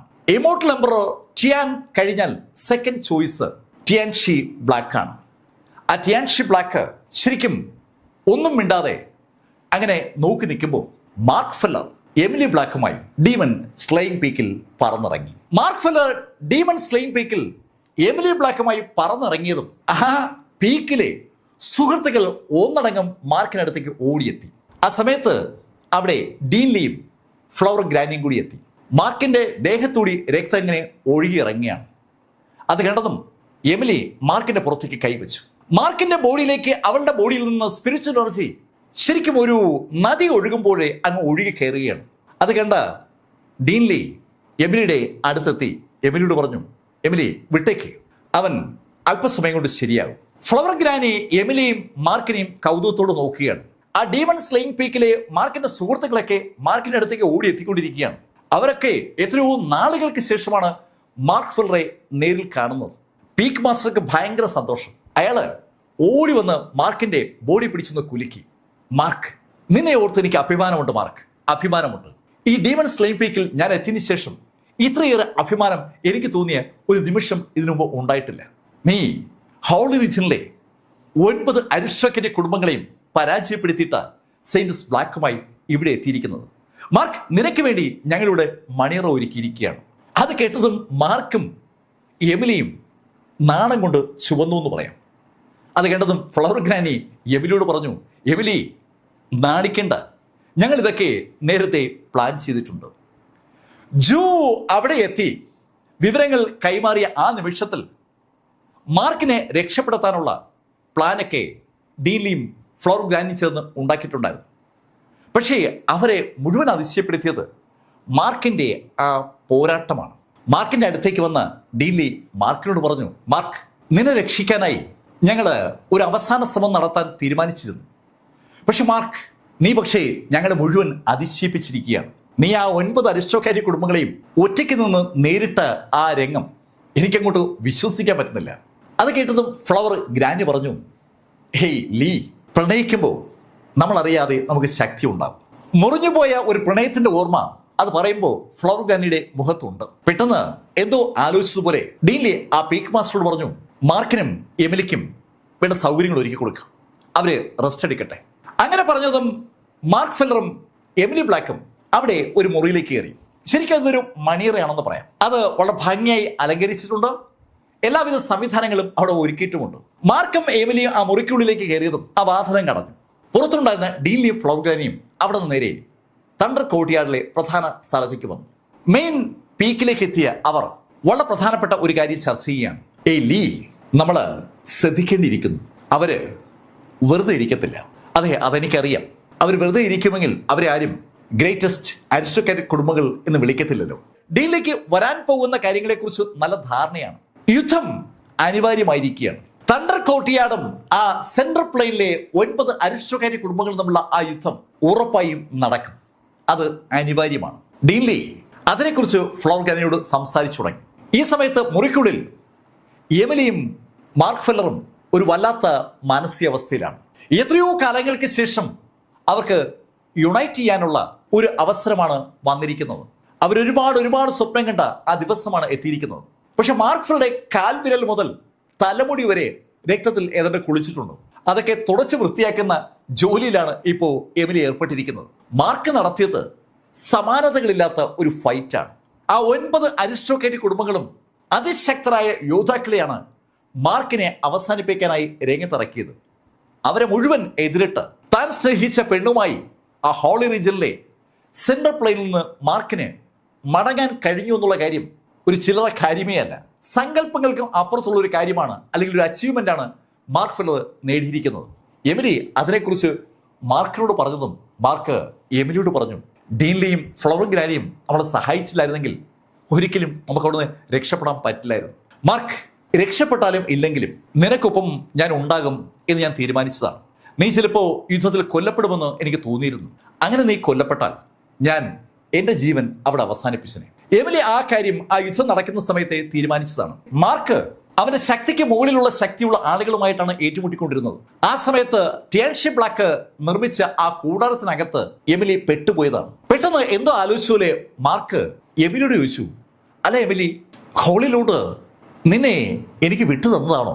അങ്ങനെ മാർക്ക് ചോദിക്കാൻ ഒരു കാരണമുണ്ട്. മാർക്ക് ടിയാൻഷി ബ്ലാക്ക് സൃഷ്ടിച്ച എമിലി ബ്ലാക്കിന് ചുറ്റുമുള്ള ആ കവറിൽ ആഞ്ഞിടിക്കുമ്പോൾ ആ കവറ് പെട്ടെന്ന് അങ്ങ് തകർന്നിരുന്നു. മാർക്ക് ഇടിച്ചാൽ അത് തകരണമെന്ന് കരുതി അതിന്റെ ശക്തി ടിയാൻഷി ബ്ലാക്ക് കുറച്ചു വെച്ചതാണോ എന്ന് ഒരു സംശയം പെട്ടെന്ന് മാർക്കിന് ഉണ്ടായത് കൊണ്ടാണ് മാർക്ക് അങ്ങനെ ചോദിച്ചത്. മാർക്ക് തന്റെ സംശയം എമിലിയോട് പങ്കുവച്ചതും എമിലി മാർക്കിനോട് പറഞ്ഞു, എനിക്കും സംശയമുണ്ട്. ടിയാൻഷി ബ്ലാക്ക് എമിലി ബ്ലാക്കിനെ രക്ഷപ്പെടാൻ സഹായിച്ചു എന്നുള്ള ഒരു തോന്നൽ ഇപ്പൊ മാർക്കിനും അതുപോലെ എമിലിക്കുമുണ്ട്. എന്തായാലും ആ രാത്രി അങ്ങനെ കഴിഞ്ഞു. ശരിക്കും കഥകൾ പറഞ്ഞ് രണ്ടുപേരും ഉറങ്ങിപ്പോയി എന്നുള്ളതാണ് സത്യം. രാവിലെ 10 മണി ആകാറായപ്പോൾ ഡീൻലി അവരെ വിളിച്ചപ്പോഴാണ് രണ്ടുപേരും ഉണർന്നു തന്നെ. ഹേയ് എണീക്ക് എന്ന ശബ്ദം കേട്ട് എമിലിയും മാർക്കും ഞെട്ടി എണീക്കുമ്പോൾ ആ മുറിയിൽ ആരുമില്ല, പക്ഷേ ശബ്ദം അവർ കേട്ടിരിക്കുന്നു. അവര് എണീക്കാൻ പോയതും പെട്ടെന്ന് അവര് മറ്റൊരു ശബ്ദം കേട്ടു. അവർ രണ്ടുപേരും എണീറ്റതും ഡീൻലി അവരോട് പറഞ്ഞു, നിങ്ങൾ തൽക്കാലം മുറി തന്നെ നിൽക്കുക. അങ്ങനെ ഡീൻലി പറഞ്ഞപ്പോൾ എന്തോ അസ്വാഭാവികമായ കാര്യം സംഭവിക്കാൻ പോവുകയാണെന്ന് ഒരു തോന്നൽ മാർക്ക് ഫെല്ലർക്കും അതുപോലെ എമിലി ബ്ലാക്കിനും ഉണ്ടായി. ഡീൻലി അങ്ങനെ സംസാരിച്ചിട്ട് ഒരു ദിക്കിലേക്ക് നോക്കിയതും രണ്ടാളുകൾ അവിടേക്ക് ആകാശത്തൂടെ പറന്നിറങ്ങി. അത് ടിയാൻഷി ബ്ലാക്കും ഷീ ലീമാനുമാണ്. ഷീ ലീമാൻ ഇതിനു മുമ്പ് അവിടെ ഒരിക്കൽ വന്നിരുന്നു. അന്ന് മാർക്ക് ഫെല്ലറെ വിട്ടുകൊടുക്കണമെന്ന് പറയാനാണ് ലീമാൻ അവിടെ എത്തിയത്. ലീമാനെയും ടിയാൻഷി ബ്ലാക്കിനെ കണ്ടതും ഡീൻലി അവരെ അകത്തേക്ക് ക്ഷണിച്ചു. വാ. ഡീൻലി അവരെ ക്ഷണിച്ചത് പീക്ക് നമ്പർ 1 വിശാലമായ ആ മുറ്റത്തേക്കാണ്. കല്ലുകൊണ്ട് നിർമ്മിക്കപ്പെട്ട ഒരു ടേബിളിന്റെ അപ്പുറവും ഇപ്പുറവുമായി ആ 4 സംഘം ഇരുന്നു. ഡീൻലിയുടെ ഒപ്പം ഫ്ലവർ ഗ്രാനിയുണ്ട്. അവർക്കെതിരെ ഇരിക്കുകയാണ് ടിയാൻഷി ബ്ലാക്കും ലീമാനും. ടിയാൻഷി ബ്ലാക്കിനെയും ലീമാനും നോക്കി ഡീൻലി അവരോട് ചോദിച്ചു, അല്ല എന്താ രണ്ടുപേരും കൂടി രാവിലെ തന്നെ എത്തിയത്? അതിന് മറുപടി പറഞ്ഞത് ലീമാനാണ്. ഏയ് ഡീൻലി, നിങ്ങൾ കൊച്ചുകുട്ടികളെ പോലെ സംസാരിക്കണ്ട. ഞങ്ങൾ വന്നത് എന്തിനാണെന്ന് നിങ്ങൾക്കറിയാം. അത് കേട്ടതും ഡീൻലി അവർ രണ്ടുപേരും ഒന്ന് നോക്കിയിട്ട് അവരോടായി പറഞ്ഞു, നോക്ക്, മാർക്ക് ഫെല്ലർ എനിക്ക് മകനെ പോലെയാണ്. ഒരു കാരണവശാലും മാർക്ക് ഫെല്ലറെ എനിക്ക് നിങ്ങൾക്ക് വിട്ടുതരാനാവില്ല. അങ്ങനെ ഡീൻലി പറഞ്ഞതും ലീമാൻ ഡീൻലിയോട് പറഞ്ഞു, ഓക്കെ, മാർക്ക് ഫെല്ലറെ നിങ്ങൾ വിട്ടുതരണ്ട. പകരം ഞങ്ങൾക്ക് എമിലി ബ്ലാക്കിനെ വേണം. എമിലി ബ്ലാക്ക് കുടുംബത്തിന്റെ സെയിന്റസ് ആണ്. ബ്ലാക്ക് കുടുംബത്തിന്റെ സെയിന്റസിനെ ഒരു ചെറുപ്പക്കാരൻ അപഹരിച്ചു കൊണ്ടുപോയി എന്ന കഥ പ്രചരിച്ചാൽ പിന്നെ ഈ ഹോളി റീജിയനകത്ത് ബ്ലാക്ക് കുടുംബത്തിന് എന്താ പ്രസക്തിയുള്ളത്? ഷീ കുടുംബത്തിന്റെ ഷൈനും എമിലി എന്നുള്ള വിവാഹം നടത്തണമെന്നാണല്ലോ ഷീ കുടുംബത്തിന്റെയും അതുപോലെ ബ്ലാക്ക് കുടുംബത്തിന്റെയും ടാർഗറ്റ്. അതിന് ഈ സംഭവം ഒരു പ്രശ്നമാകും. ലീമാൻ തന്റെ മനസ്സിലുള്ള കാര്യം പറഞ്ഞതും അതുവരെ നിശബ്ദയായിരുന്ന ഫ്ലവർ ഗ്രാനി അവരോടായി പറഞ്ഞു, നോക്ക്, സ്നേഹിക്കുന്ന ആളുകളല്ലേ ഒന്നിക്കേണ്ടത്. എമിലിയും മാർക്കും നിങ്ങൾക്ക് എല്ലാവർക്കും അറിയാവുന്നതുപോലെ ഭൂമിയിൽ വെച്ച് സുഹൃത്തുക്കളാണ്. അവര് ഒന്നിക്കുക എന്നുള്ളത് ഈ പ്രപഞ്ചത്തിന്റെ തീരുമാനമാണ്. അതിലിടപെടാൻ എനിക്കോ നിങ്ങൾക്കോ അർഹതയില്ല എന്നതാണ് സത്യം. നേരത്തെ ഫ്ലവർ ഗ്രാനി ഒരു യുവതിയായിരിക്കുന്ന സമയത്ത് അവൾ ഏറ്റവും പ്രിയപ്പെട്ട പ്രണയിതാവിനെ അവൾക്ക് ഇതുപോലൊരു സാഹചര്യത്തിൽ വിട്ടുകൊടുക്കേണ്ടി വന്നിട്ടുണ്ട്. ആ കാര്യം അങ്ങനെ തന്നെ ഫ്ലവർ ഗ്രാനിയുടെ മനസ്സിൽ പതിഞ്ഞു കിടപ്പുണ്ട്. ഫ്ലവർ ഗ്രാനി അത് പറഞ്ഞതും നിശബ്ദനായിരുന്ന ടിയാൻഷി ബ്ലാക്ക് അവരോടായി പറഞ്ഞു, നോക്ക്, ഞാൻ തർക്കിക്കാൻ വേണ്ടി പറയുന്നതല്ല. എമിലി എനിക്കേറെ ഇഷ്ടമാണ്. മാർക്കിനോട് എനിക്ക് ഒരു വിരോധവുമില്ല. പക്ഷേ സാഹചര്യങ്ങൾ അവരെ തമ്മിൽ യോജിപ്പിക്കാൻ പറ്റുന്ന ശൈലിയിലല്ല. ഷീ കുടുംബവും ബ്ലാക്ക് കുടുംബവും ഒന്നിച്ചേ പറ്റൂ. അതിന് എമിലിയും ഷൈനും തമ്മിലുള്ള വിവാഹം നടക്കണം. അത് അനിവാര്യമാണ്. അങ്ങനെ ടിയാൻഷി ബ്ലാക്ക് പറഞ്ഞതും എമിലിയും മാർക്കും അവിടേക്ക് എത്തി. അവരെ ആ ഭാഗത്തേക്ക് വരണ്ടെന്നാണ് ഡീൻലി പറഞ്ഞത്. പക്ഷേ അവർ രണ്ടുപേരും അവിടേക്ക് എത്തുകയായിരുന്നു. അവരവിടേക്ക് നടന്നു വരുന്നത് ഡീൻലി കാണുകയും ചെയ്തു. ആദ്യം അവരെ തടയാൻ ഡീൻലി മനസ്സുകൊണ്ട് ആലോചിച്ചെങ്കിലും പിന്നെ ഡീൻലി അതങ്ങ് തിരുത്തുകയായിരുന്നു. അവരിവിടെ വരട്ടെ, ചർച്ചകൾ എന്താണെന്ന് അവരും അറിയട്ടെ എന്നൊരു തോന്നൽ ഡീൻലിക്ക് ഉണ്ടായതുകൊണ്ടാണ് ഡീൻലി അവരുടെ ആ വരവ് കണ്ടില്ലെന്ന് വെച്ചത്. എമിലി ബ്ലാക്ക് ടിയാൻഷി ബ്ലാക്കിന് നേരെ തിരിഞ്ഞ് അദ്ദേഹത്തോടായി പറഞ്ഞു, എന്നോട് ക്ഷമിക്കണം, ഞാൻ മാർക്കിനെ ഇഷ്ടപ്പെടുന്നുണ്ട്. മാർക്കിനോടൊപ്പം അല്ലാതെ മറ്റൊരു ജീവിതം എനിക്കില്ല. എമിലി, നീ നിന്നെ ബ്ലാക്ക് കുടുംബം സഹായിച്ച കാര്യം എന്തേ മറക്കുന്നത്? ചോദ്യം ലീമാന്റെ വകയാണ്. ലീമാൻ പറഞ്ഞ ആ ഡയലോഗ് കേട്ടതും എമിലി ടിയാൻഷി ബ്ലാക്കിനെയും ലീമാനും നോക്കി ഉറക്കെ പറഞ്ഞു, അതെ, ബ്ലാക്ക് കുടുംബം എന്നെ സഹായിച്ചിട്ടുണ്ട്. എനിക്ക് വളരാനുള്ള റിസോഴ്സസ് നൽകിയത് ബ്ലാക്ക് കുടുംബമാണ്. അത് ഞാൻ ഒരിക്കലും കുറച്ച് കാണുന്നില്ല. പക്ഷേ ഞാൻ കഴിഞ്ഞ 100 വർഷം കൊണ്ട് ബ്ലാക്ക് കുടുംബത്തിന് എന്ത് മടക്കി കൊടുത്തു എന്നതിനെ കുറിച്ച് കൂടി നിങ്ങളെന്താ പറയാത്തത്? ഞാൻ ഒറ്റയ്ക്ക് ശ്രമം നടത്തി നേടിയെടുത്ത 175 മിസ്റ്റിക് വേൾഡുകൾ ഇപ്പോൾ ബ്ലാക്ക് കുടുംബത്തിന്റെ സ്വന്തമാണ്. എന്റെ മാത്രം ശ്രമം കൊണ്ട് ഞാൻ കണ്ടെത്തിയതാണ് ആ മിസ്റ്റിക് വേൾഡുകൾ. ഞാൻ ഗ്രീൻ റോക്ക് ഫോറസ്റ്റിനകത്തേക്ക് കടന്ന് അവിടെയുള്ള 1000-ഓളം ഡീമനിക് ബീസ്റ്റുകളെ കൊലപ്പെടുത്തുകയും അവയുടെ ഇന്നർ കോറുകൾ ശേഖരിക്കുകയും അത് ബ്ലാക്ക് കുടുംബത്തിൽ എത്തിക്കുകയും ചെയ്തിട്ടുണ്ട്.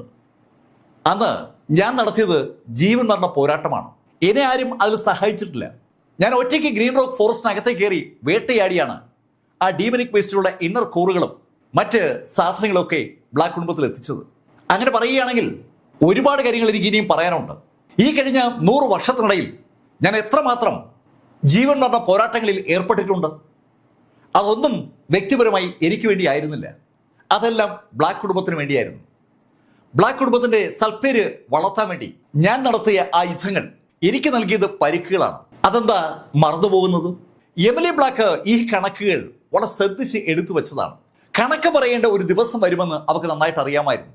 ബ്ലാക്ക് കുടുംബം അവർക്ക് ഒരുപാട് റിസോഴ്സുകൾ നൽകിയെങ്കിലും ആ റിസോഴ്സുകൾ വഴി അവൾ നേടിയ ശക്തി ഉപയോഗിച്ച് അവൾ ബ്ലാക്ക് കുടുംബത്തിന് ഒരുപാട് തിരിച്ച് നൽകിയിട്ടുണ്ട്. അത് പറയാതിരിക്കാൻ പറ്റില്ലല്ലോ. എമിലി ബ്ലാക്ക് അറുത്ത് മുറിച്ച് പറഞ്ഞ ആ കാര്യങ്ങൾ സ്വാഭാവികമായിട്ടും ടിയാൻഷി ബ്ലാക്കും അതുപോലെ ലീമാനും കേൾക്കുന്നുണ്ട്. അവർക്ക് രണ്ടുപേർക്കും മറുപടി പറയാൻ വാക്കുകളില്ല എന്നതാണ് സത്യം. പെട്ടെന്ന് എന്തോ ആലോചിച്ചതുപോലെ ടിയാൻഷി ബ്ലാക്ക് തന്റെ എതിരെ ഇരിക്കുന്ന ഫ്ലവർ ഗ്രാനിക്ക് നേരെ തിരിഞ്ഞു. ഫ്ലവർ ഗ്രാനി, നമുക്ക് നമ്മുടെ ഡിവൈൻ സെൻസിലൂടെ നമ്മുടെ ശക്തി ഒന്ന് ഉരസി നോക്കിയാൽ എങ്ങനെ ഉണ്ടാവുമെന്നറിയാൻ എനിക്കൊരു കൗതുകം. ടിയാൻഷി ബ്ലാക്ക് ഹോളി റീജിയനിലെ അതിശക്തനാണ്. ഹോളി റീജിയന്റെ തന്നെ ഭാഗമാണല്ലോ ഈ പറഞ്ഞ thunder courtyard. Thunder courtyard central പ്ലെയിനുമായി ബന്ധപ്പെടാതെ നിൽക്കുന്ന ഒരു പ്രത്യേക എൻറ്റിറ്റിയാണ്. ആ എൻറ്റിറ്റിയിൽ എല്ലാവരും ഭയത്തോടെയും ബഹുമാനത്തോടെയും കാണുന്ന ഒരു പേരാണ് ഫ്ലവർ ഗ്രാനി. ആ ഫ്ലവർ ഗ്രാനിയുടെ ശക്തി എന്താണെന്ന് അറിയാനുള്ള ഒരു കൗതുകം ടിയാൻഷി ബ്ലാക്കിന് ഉണ്ടെന്നേ അത് കേൾക്കുന്ന ആർക്കും തോന്നും. പക്ഷെ സംഭവം അതല്ല. ആ തണ്ടർ കോർട്ട്യാർഡിലെ ഫ്ലവർ ഗ്രാനി തന്റെ ശക്തിക്ക് താഴെയാണെങ്കിൽ തണ്ടർ കോർട്ട്യാർഡുമായിട്ട് ഒരു ഒത്തുതീർപ്പും വേണ്ട എന്ന് ടിയാൻഷി ബ്ലാക്ക് മനസ്സുകൊണ്ട് തീരുമാനിച്ചിട്ടാണ് ആ ഡയലോഗ് പറഞ്ഞത്. കഥ ഡീൻലിക്കും ഫ്ലവർ ഗ്രാനിക്കും മനസ്സിലായി. ഫ്ലവർ ഗ്രാനി ടിയാൻഷിയോട് പറഞ്ഞു, ഓക്കെ. ആ നിമിഷത്തിൽ കഴിഞ്ഞ തവണ ലീമാനും ഡീൻലിയും ചെസ് കളിച്ചുകൊണ്ട് പരസ്പരം ഡിവൈൻ സെൻസ് വഴി ഏറ്റുമുട്ടിയതുപോലെ ഫ്ലവർ ഗ്രാനിയും ടിയാൻഷി ബ്ലാക്കും ഡിവൈൻ സെൻസ് വഴിയുള്ള ഒരു ഏറ്റുമുട്ടൽ ആരംഭിച്ചു. ശരിക്കും അവിടെ ഏറ്റുമുട്ടൽ ഏതാനും സെക്കൻഡുകൾ കഴിഞ്ഞതും ഡീൻലിയും ലീമാനും മാർക്ക് ഫെല്ലറും അതുപോലെ എമിലി ബ്ലാക്കൊക്കെ ഒത്തിരി ദൂരേക്ക് മാറി. കാരണം രണ്ടുപേരുടെയും ഓറ പുറത്തേക്ക് വന്നതാണ്. ഫ്ലവർ ഗ്രാനിയുടെയും അതുപോലെ ടിയാൻഷി ബ്ലാക്കിന്റെയും ഓറ അവരുടെ ബോഡിക്ക് ചുറ്റുമായി പതുക്കെ അങ്ങനെ സംക്രമിച്ചപ്പോൾ അതിശക്തമായ ഒരു പ്രഷറും സ്വാഭാവികമായിട്ടും പുറത്തേക്ക് അങ്ങനെ സംക്രമിക്കുകയാണ്. ആ പ്രഷറിൽ പിടിച്ചു നിൽക്കാൻ പറ്റാത്തതുകൊണ്ടാണ് എല്ലാവരും പുറകോട്ട് മാറിയത്. രണ്ടുപേരും മനസ്സുകൊണ്ടാണ് പരസ്പരം അളക്കുന്നത്. രണ്ടുപേരുടെയും ഡിവൈൻ സെൻസുകൾ തമ്മിൽ ഏറ്റുമുട്ടുകയാണ്. ഫ്ലവർ ഗ്രാനി പൂർണ്ണമായി ശാന്തയാണ്. അതുപോലെ ഒരു ശാന്തത ടിയാൻഷി ബ്ലാക്കിന്റെ മുഖത്തുമുണ്ട്. രണ്ടുപേരും അവരുടെ ഡിവൈൻ സെൻസുകൾ കൊണ്ട് പരസ്പരം അറ്റാക്ക് ചെയ്യുകയാണ്. ശക്തമായ പ്രകാശം അവരുടെ ബോഡിയിൽ നിന്ന് മറു ബോഡിയിലേക്ക് പോകുന്നത് ആർക്കും കാണാൻ പറ്റുന്നില്ലെങ്കിലും ശരിക്കും ആ പ്രകാശം കടന്നു പോകുന്നുണ്ട്.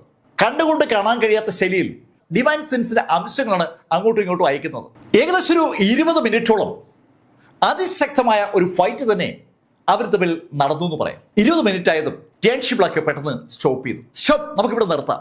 അങ്ങനെ ടിയാൻഷി ബ്ലാക്ക് പറഞ്ഞപ്പോൾ ഡീൻ ലീക്ക് ഒരു ആശ്വാസമായി. ഡീൻ ലീക്ക് ഫ്ലവർ ഗ്രാനിയുടെ ശക്തിയിൽ സംശയമൊന്നുമില്ല. പക്ഷേ ടിയാൻഷി ബ്ലാക്ക് ഒരു വല്ലാത്ത അസ്തിത്വമാണ്. ബ്ലാക്ക് കുടുംബത്തിന്റെ സൃഷ്ടാവ്, ഇമോർട്ടൽ എംപറർ ടിയാൻ ബ്ലാക്കിന്റെ ആ പാരമ്പര്യത്തിന്റെ അവസാന കണ്ണിയാണ് ടിയാൻഷി ബ്ലാക്ക്. ടിയാൻഷി ബ്ലാക്കിനെ ആരും ഇതുവരെ പരാജയപ്പെടുത്തിയിട്ടില്ല. അത് ഡീൻ ലീക്ക് അറിയാം. അതുകൊണ്ടാണ് ഒരു അസ്വസ്ഥതയും ഒരു ആകാംക്ഷയൊക്കെ ഡീൻ ലീക്ക് ഉണ്ടായിരുന്നത്. ഫ്ലവർ ഗ്രാനിയും ടിയാൻഷി ബ്ലാക്കും തമ്മിലുള്ള ആ യുദ്ധം സമനിലയിൽ അവസാനിച്ചപ്പോൾ സ്വാഭാവികമായും അതൊരു ആശ്വാസം അവർക്കുണ്ടാക്കുകയാണ്. ടിയാൻഷി ബ്ലാക്ക് തണ്ടർ കോർട്ട്യാർഡിന്റെ ഡീൻ ലീക്ക് നേരെ തിരിഞ്ഞു. ഡീൻ ലീ, ഞങ്ങൾക്ക് ഒറ്റ കണ്ടീഷനേ ഉള്ളൂ. എമിലിയെ ഞങ്ങൾക്ക് തിരിച്ചു വേണം. അത് കേട്ടതും എമിലി മാർക്കിന്റെ കയ്യിലേക്ക് പിടിച്ചു. എമിലി ഉറക്കെ മാർക്കിന്റെ കയ്യിലേക്ക് പിടിച്ചിട്ട് പറയുകയും ചെയ്തു, ഞാൻ ഒരിക്കലും ബ്ലാക്ക് കുടുംബത്തിലേക്ക് വരത്തില്ല. ഞാൻ എന്നേക്കുമായി ബ്ലാക്ക് കുടുംബം ഉപേക്ഷിച്ചതാണ്. അങ്ങനെ എമിലി പറഞ്ഞതും ടിയാൻഷി ഡീൻ ലീക്ക് നേരെ തിരിഞ്ഞു. ഡീൻ ലീ, ഇനി നിങ്ങൾ തീരുമാനിക്കും. എമിലി ബ്ലാക്ക് എന്ത് പറഞ്ഞാലും തീരുമാനം ടിയാൻഷി ബ്ലാക്ക് എടുത്തു കഴിഞ്ഞാൽ എമിലി അതനുസരിക്കാൻ ബാധ്യസ്ഥയാണ്. അക്കാര്യം ഡീൻ ലീക്കും അറിയാം. തണ്ടർ കോർട്ട്യാർഡും ആ 9 അരിസ്റ്റോക്രാറ്റിക് കുടുംബങ്ങളും തമ്മിലുള്ള ഒരു ഫൈറ്റ് ഉണ്ടായാൽ രണ്ട് ഭാഗത്തും വൻതോതിൽ നാശനഷ്ടങ്ങൾ ഉണ്ടാകും. ഡീൻ ലീയും ഫ്ലവർ ഗ്രാനിയും മറ്റ് പീക്കുകളിലെ ശക്തരായ യോദ്ധാക്കളും ചേർന്ന് ആ 9 അരിസ്റ്റോക്രാറ്റിക് കുടുംബങ്ങളുടെയും സേനയെ പിടിച്ചു നിർത്താൻ വേണ്ടി ശ്രമിച്ചാലും ഒരുപാട് ആളുകൾ കൊല്ലപ്പെടും. ഡീൻ ലീക്കും ഫ്ലവർ ഗ്രാനിക്ക് പോലും പിടിച്ചു നിൽക്കാൻ പറ്റുമോ എന്ന കാര്യം സംശയമാണ്. ഡീൻ ലീയുടെ തണ്ടർ കോർട്ട്യാർഡിൽ ഇമോർട്ടൽ എംപററുടെ ശക്തി ഉള്ളതുപോലെ ബാക്കിയുള്ള അരിസ്റ്റോക്രാറ്റിക് കുടുംബങ്ങളിലും അവരവരുടെ ഇമോർട്ടൽ എംപറർമാരുടെ ശക്തിയുണ്ട്. അതുകൊണ്ട് തന്നെ ഒരു അപ്പർ ഹാൻഡ് തണ്ടർ കോർട്ട്യാർഡിന് ഉണ്ടെന്ന് പറയാൻ പറ്റില്ല. ടിയാൻഷി ബ്ലാക്കിനും ലീമാനും ആ കാര്യവും അറിയാം. തണ്ടർ കോർട്ട്യാർഡ് ഒരു ആത്യന്തിക യുദ്ധത്തിലേക്ക് എന്തായാലും കടക്കില്ല. അങ്ങനെ ടിയാൻഷി ബ്ലാക്കിന്റെ മനസ്സിലേക്ക് തോന്നിയതും ടിയാൻഷി ബ്ലാക്ക് കൈയൊന്ന് അനക്കി. ആ നിമിഷത്തിൽ മാർക്ക് ഫില്ലറുടെ കയ്യിൽ പിടിച്ചിരുന്ന എമിലി പറന്ന് ടിയാൻഷി ബ്ലാക്കിന്റെ അടുത്തെത്തി.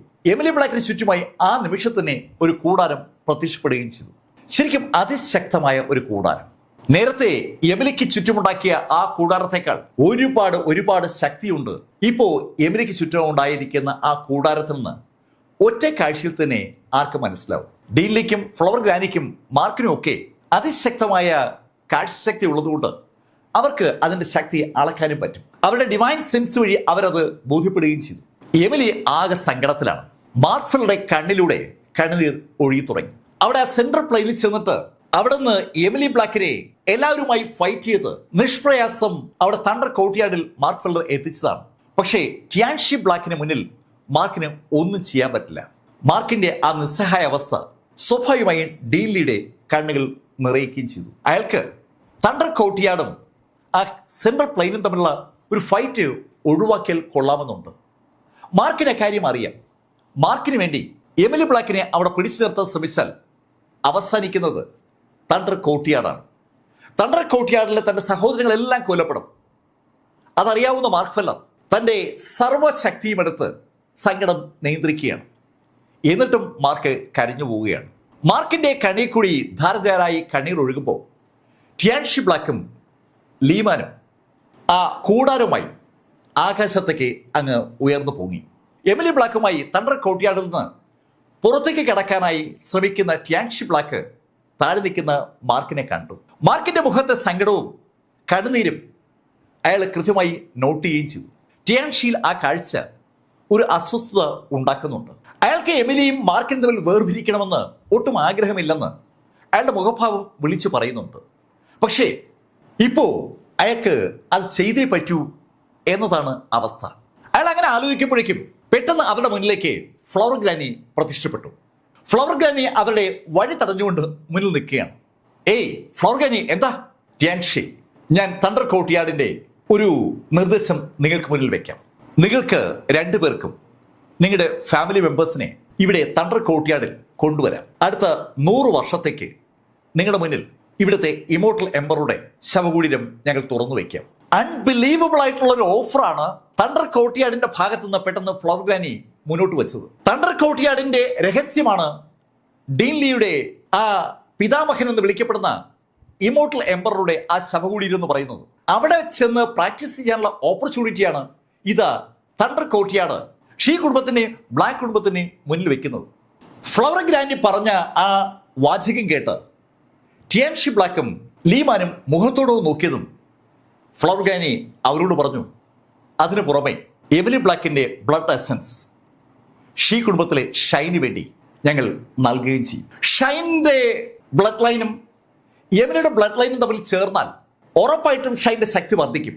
ഷൈൻ ആവശ്യമായ ബ്ലഡ് അല്ല, ബ്ലഡ് എസൻസ് തന്നെ എമിലി ബ്ലാക്ക് നൽകുമെന്നാണ് ഇപ്പോൾ ഫ്ലവർ ഗ്രാനി തൻ്റെ കോർട്ട്യാർഡിന് വേണ്ടി ടിയാൻഷി ബ്ലാക്കിനോടും അതുപോലെ ലീമാനോടും പറഞ്ഞത്. അതൊരു വൻ ഓഫറാണ്. അത് കേട്ടിട്ടും ടിയാൻഷി ബ്ലാക്കും ലീമാനും ഒന്നും വേണ്ടിയില്ല. ആ നിമിഷത്തിൽ ഫ്ലവർ ഗ്രാനി ഒരു കാര്യം കൂടി പറഞ്ഞു, ഒരു കാര്യം കൂടി ഞാൻ ഓഫർ ചെയ്യാം. മാർക്കിന്റെ കയ്യിലുള്ള ആ സൂലിൻ ഗ്ലൗ നിങ്ങൾക്ക് ഹാൻഡ് ഓവർ ചെയ്യാം. സൂലിന്റെ ആ ഗ്ലൗവിന്റെ ശക്തി കഴിഞ്ഞ ആ ഫൈറ്റിൽ അവരെല്ലാവരും കണ്ടതാണ്. എമിലി ബ്ലാക്കിന് വേണ്ടി മാർക്ക് ഫെല്ലർ ആ സൂലിൻ ഗ്ലൗ ഉപേക്ഷിക്കുമെന്ന് ഫ്ലവർ ഗ്രാനി പറഞ്ഞതും ടിയാൻഷി ബ്ലാക്കിനും അതുപോലെ ലീമാനും ഒരുപാട് സന്തോഷമായി. സന്തോഷം അവരുടെ മനസ്സിൽ വന്നുവെങ്കിലും അത് മറച്ചു വെച്ചുകൊണ്ട് ടിയാൻഷി ബ്ലാക്ക് ഫ്ലവർ ഗ്രാനിയോട് ചോദിച്ചു, അല്ല, ഞങ്ങൾ ഈ ഓഫർ സ്വീകരിച്ചില്ല എങ്കിൽ എന്ത് സംഭവിക്കും? അങ്ങനെ ടിയാൻഷി ബ്ലാക്ക് ചോദിച്ചതും ഫ്ലവർ ഗ്രാനി പെട്ടെന്ന് അവർക്ക് ചുറ്റുമായി ഒരു വലയം തീർത്തു. ആ വലയം തീർത്ത അതേ നിമിഷത്തിൽ ടിയാൻഷി ബ്ലാക്കിന്റെ കയ്യിലുള്ള എമിലി ബ്ലാക്കിനെ ഫ്ലവർ ഗ്രാനി വലിച്ചെടുത്ത് മാർക്കിന്റെ അടുത്തേക്ക് എറിയുകയും ചെയ്തു. മാർക്കിന്റെ അടുത്തേക്ക് ആകാശത്ത് താഴേക്ക് പാഞ്ഞു വരുന്ന എമിലി ബ്ലാക്കിനെ മാർക്ക് രണ്ട് കൈകളും ചേർത്തങ്ങ് പിടിച്ചു. ഇതൊക്കെ പെട്ടെന്ന് സംഭവിക്കുന്നത്. ടിയാൻഷി ബ്ലാക്കും ലീമാനും ഫ്ലവർ ഗ്രാനിയുടെ പെട്ടെന്നുള്ള ആ ആക്ഷനിൽ ഒന്ന് വിരണ്ടു എന്ന് പറയാം. ഏയ് ഫ്ലവർ ഗ്രാനി, നിങ്ങൾ എന്തായി കാണിക്കുന്നത്? നിങ്ങൾ വിചാരിച്ചാൽ ഞങ്ങളെ തോൽപ്പിച്ചല്ലോ എന്നാണോ വിചാരിക്കുന്നത്? അങ്ങനെ ടിയാൻഷി ബ്ലാക്കും ലീമാനും ഒരുമിച്ച് ചോദിച്ചതും ഫ്ലവർ ഗ്രാനിയുടെ ഓറ ആ രണ്ടുപേരെയും ഒന്നിച്ചങ്ങ് വളഞ്ഞു. ആ ഓറ അവർ രണ്ടുപേരെയും അങ്ങ് വളഞ്ഞതും നേരത്തെ ടിയാൻഷി ബ്ലാക്കും ഫ്ലവർ ഗ്രാനിയും തമ്മിൽ ഏറ്റുമുട്ടിയപ്പോൾ ഫ്ലവർ ഗ്രാനിയുടെ ശക്തി ടിയാൻഷി അളന്നിരുന്നു. ആ ശക്തിയുടെ 10 മടങ്ങ് ശക്തിയാണ് പെട്ടെന്ന് അവരെങ്ങ് വളഞ്ഞത്.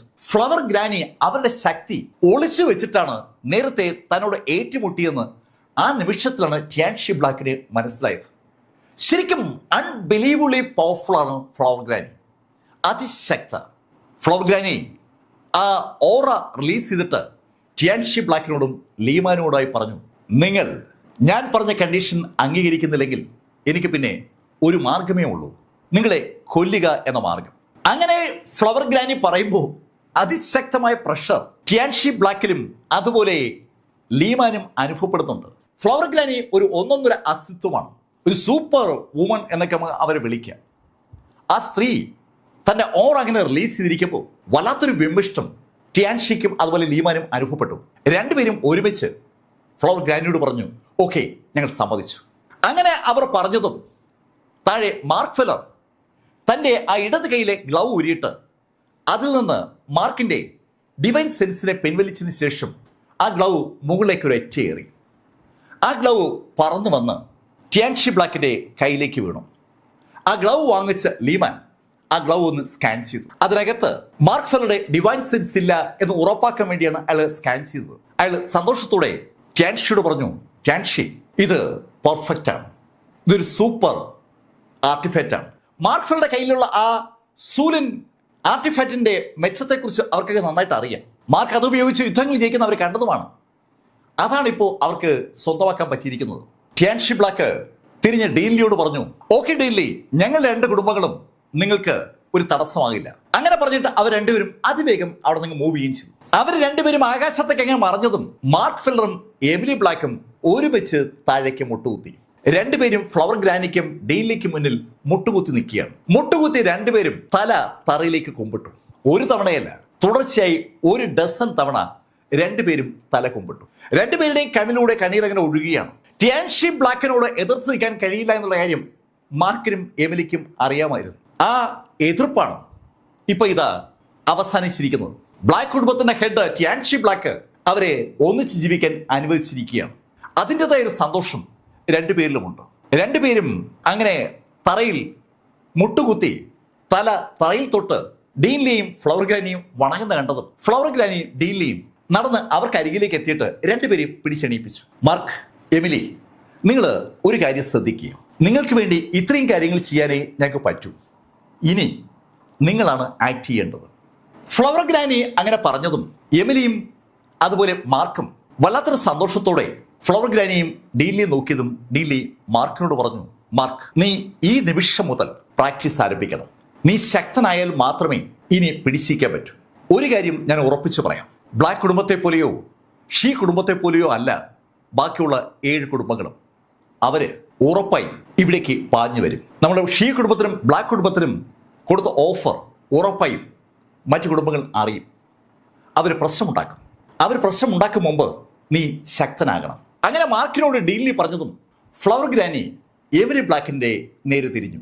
എമിലി, നിനക്ക് എന്റെ ശിഷ്യയാകാൻ താല്പര്യമുണ്ടോ? അത് കേട്ടതും എമിലി ബ്ലാക്ക് മുട്ടുകുത്തി ഫ്ലവർ ഗ്രാനിയോട് പറഞ്ഞു, ഫ്ലവർ ഗ്രാനി, ഈ നിമിഷം മുതൽ ഞാൻ അങ്ങയുടെ ശിഷ്യയാണ്. ഫ്ലവർ ഗ്രാനിയുടെ ഡയറക്റ്റ് ശിഷ്യയാകാൻ കഴിയുക എന്ന് പറഞ്ഞാൽ അതൊരു വലിയ സംഭവമാണ്.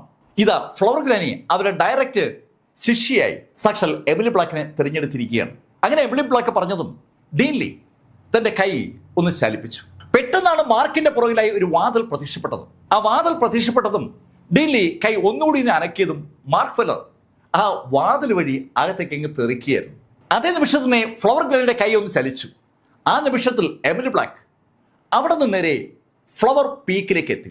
ശരിക്കും അമ്പരിപ്പിക്കുന്ന വേഗതയിലാണ് മാർക്കിനെയും അതുപോലെ എമിലിയും 2 ദിശകളിലേക്കായി ഡീലിയും അതുപോലെ ഫ്ലവർ ഗ്രാനിയും മാറ്റുന്നത്. അങ്ങനെ 2 ആളുകളെയും 2 ദിശയിലേക്ക് മാറ്റിയതും ഡീലി ഫ്ലവർ ഗ്രാനിയോട് പറഞ്ഞു, ഫ്ലവർ ഗ്രാനി, ഞാൻ മാർക്കിനെ അടുത്ത 15 ദിവസം കൊണ്ട് അതിശക്തനാക്കി മാറ്റും. ഏയ് ലീ, മാർക്കിന് ഈ 15 ദിവസം കൊണ്ട് അങ്ങനെ പഠിക്കാൻ പറ്റൂ? ഡീൻലിയോട് അങ്ങനെ ഫ്ലവർ ഗ്രാനി ചോദിച്ചതും ഡീൻലി അല്പനേരം ഒന്ന് നിശബ്ദനായി നിന്നു. അതിനുശേഷം അയാൾ ഫ്ലവർ ഗ്രാനിയോട് പറഞ്ഞു, ഹീന, ഞാൻ ഇമോർട്ടൽ എംപററുടെ ആ കലറയിൽ നിന്ന് അവസാന പഠനം നടത്തിയത് 3 മാസത്തെ സമയം കൊണ്ടാണ്. പക്ഷേ എനിക്ക് മാർക്കിന് നൽകാൻ 15 ദിവസമേ ഉള്ളൂ. ഫ്ലവർ ഗ്രാനി എന്ന് വിളിക്കപ്പെടുന്ന ഹീന അവരുടെ ആ പഠനവും ഓർക്കുന്നുണ്ട്.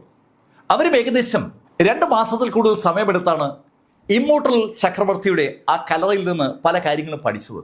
അവർക്കും ഡീൻലി ഉദ്ദേശിക്കുന്ന കാര്യം അറിയാം. സമയം അത് വളരെ വളരെ പരിമിതമാണ് ഇപ്പൊ അവരുടെ മുന്നിൽ. 2 ആഴ്ചയ്ക്കുള്ളിൽ എന്തായാലും ആ സെൻട്രൽ പ്ലെയിനിൽ നിന്ന് ആളുകൾ അവിടേക്ക് ഇരച്ചെത്തും. അതിൽ കൂടുതൽ നേരം ഈ രഹസ്യം ഒളിച്ചു വെക്കാൻ ഷീ കുടുംബത്തിനോ ബ്ലാക്ക് കുടുംബത്തിനോ പറ്റില്ല.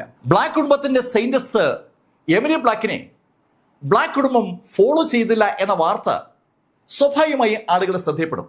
എമിലി ബ്ലാക്കിനെ തേടി ടിയാൻഷി ബ്ലാക്കും അതുപോലെ ഷീ ലീമാനും തണ്ടർ കോട്ടിയാടി വന്നത് അവർക്ക് എല്ലാവർക്കും അറിയാവുന്ന കാര്യമാണ്. അവരെല്ലാവരും കൂടിയാണ് അവർ 2 പേരെയും ഇങ്ങോട്ട് അയച്ചത്.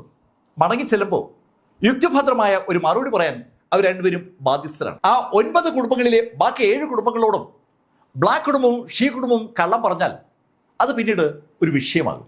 അവർക്ക് സത്യസന്ധമായി കാര്യങ്ങൾ പറയേണ്ടി വരും. അങ്ങനെ പറഞ്ഞാൽ ഉറപ്പായും ബാക്കി 7 കുടുംബങ്ങളും സംഘടിച്ച് തണ്ടർ കോർട്ട്യാർഡിലേക്ക് ഒരു വരവ് വരും. അത് ഡീനിലേക്കും ഫ്ലവർ ഗ്രാനിക്കും അറിയാം. ആ വരവ് തികച്ചും ഭയപ്പെടുത്തുന്ന ഒന്ന് തന്നെ ആയിരിക്കും എന്നുള്ള കാര്യത്തിൽ അവർക്കാർക്കും സംശയമില്ല. ഈ സമയത്ത് മാർക്ക് ഫെല്ലർ ഒരു വഴിയിലാണ്. ആ വഴിയിൽ മാർക്കിന് കൂട്ടുള്ളത് ഇരുട്ടാണ്. മാർക്ക് നേരത്തെ ഒരു തവണ അവിടെ വന്നിട്ടുണ്ട്.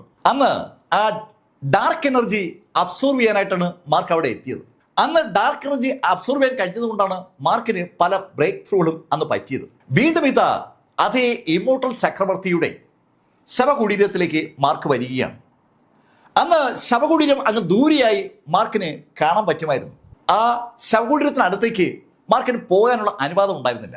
മാർക്കിന് മുന്നിൽ ഒരു കോളം അന്ന് ഡീൻലി വരച്ചിരുന്നു. ആ കോളത്തിനകത്ത് നിൽക്കാനുള്ള അനുവാദം മാത്രമാണ് മാർക്കിന് ഉണ്ടായിരുന്നത്. ആ കോളത്തിന്റെ പുറത്തേക്ക് മാർക്ക് ഇറങ്ങിയാൽ മാർക്ക് കൊല്ലപ്പെടുമെന്നുള്ള കാര്യം ഡീൻലി മാർക്കിനോട് പറഞ്ഞിരുന്നു. മാർക്ക് അതിനെക്കുറിച്ച് ആലോചിച്ചപ്പോൾ ഡീൻലിയുടെ ശബ്ദം മാർക്ക് കേട്ടു.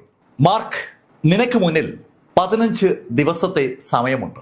മാർക്ക്, ഇതിനു മുമ്പ് ആരും ഈ വാതിൽ വഴി കടന്ന് 15 ദിവസം കൊണ്ട് ഇമ്മോർട്ടൽ ചക്രവർത്തിയുടെ അടുത്തെത്തി തിരിച്ച് മടങ്ങിയിട്ടില്ല.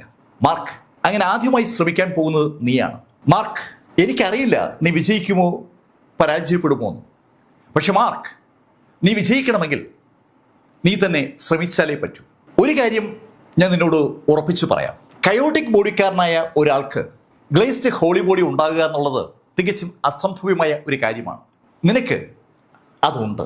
ആ ഗ്ലേസ്ഡ് ബോഡിയും കയോട്ടിക് ബോഡിയും ചേർന്ന് നിന്നെ ഏതെല്ലാം ശൈലിയിൽ സംരക്ഷിക്കുമെന്ന് എനിക്കിപ്പോൾ അറിയാൻ വയ്യ. മാർക്ക്, ഒരു കാര്യം നീ അറിയണം, ഒരുപാട് കൾട്ടിവേഷൻ പാത്തുകൾ ഈ പ്രപഞ്ചത്തിലുണ്ട്. ആ കൾട്ടിവേഷൻ പാത്തുകൾ സാധാരണഗതിയിൽ പാത്ത് ഓഫ് ഹെവൻ ലോകത്തിന് മുന്നിൽ തുറക്കുകയാണ് പതിവ്.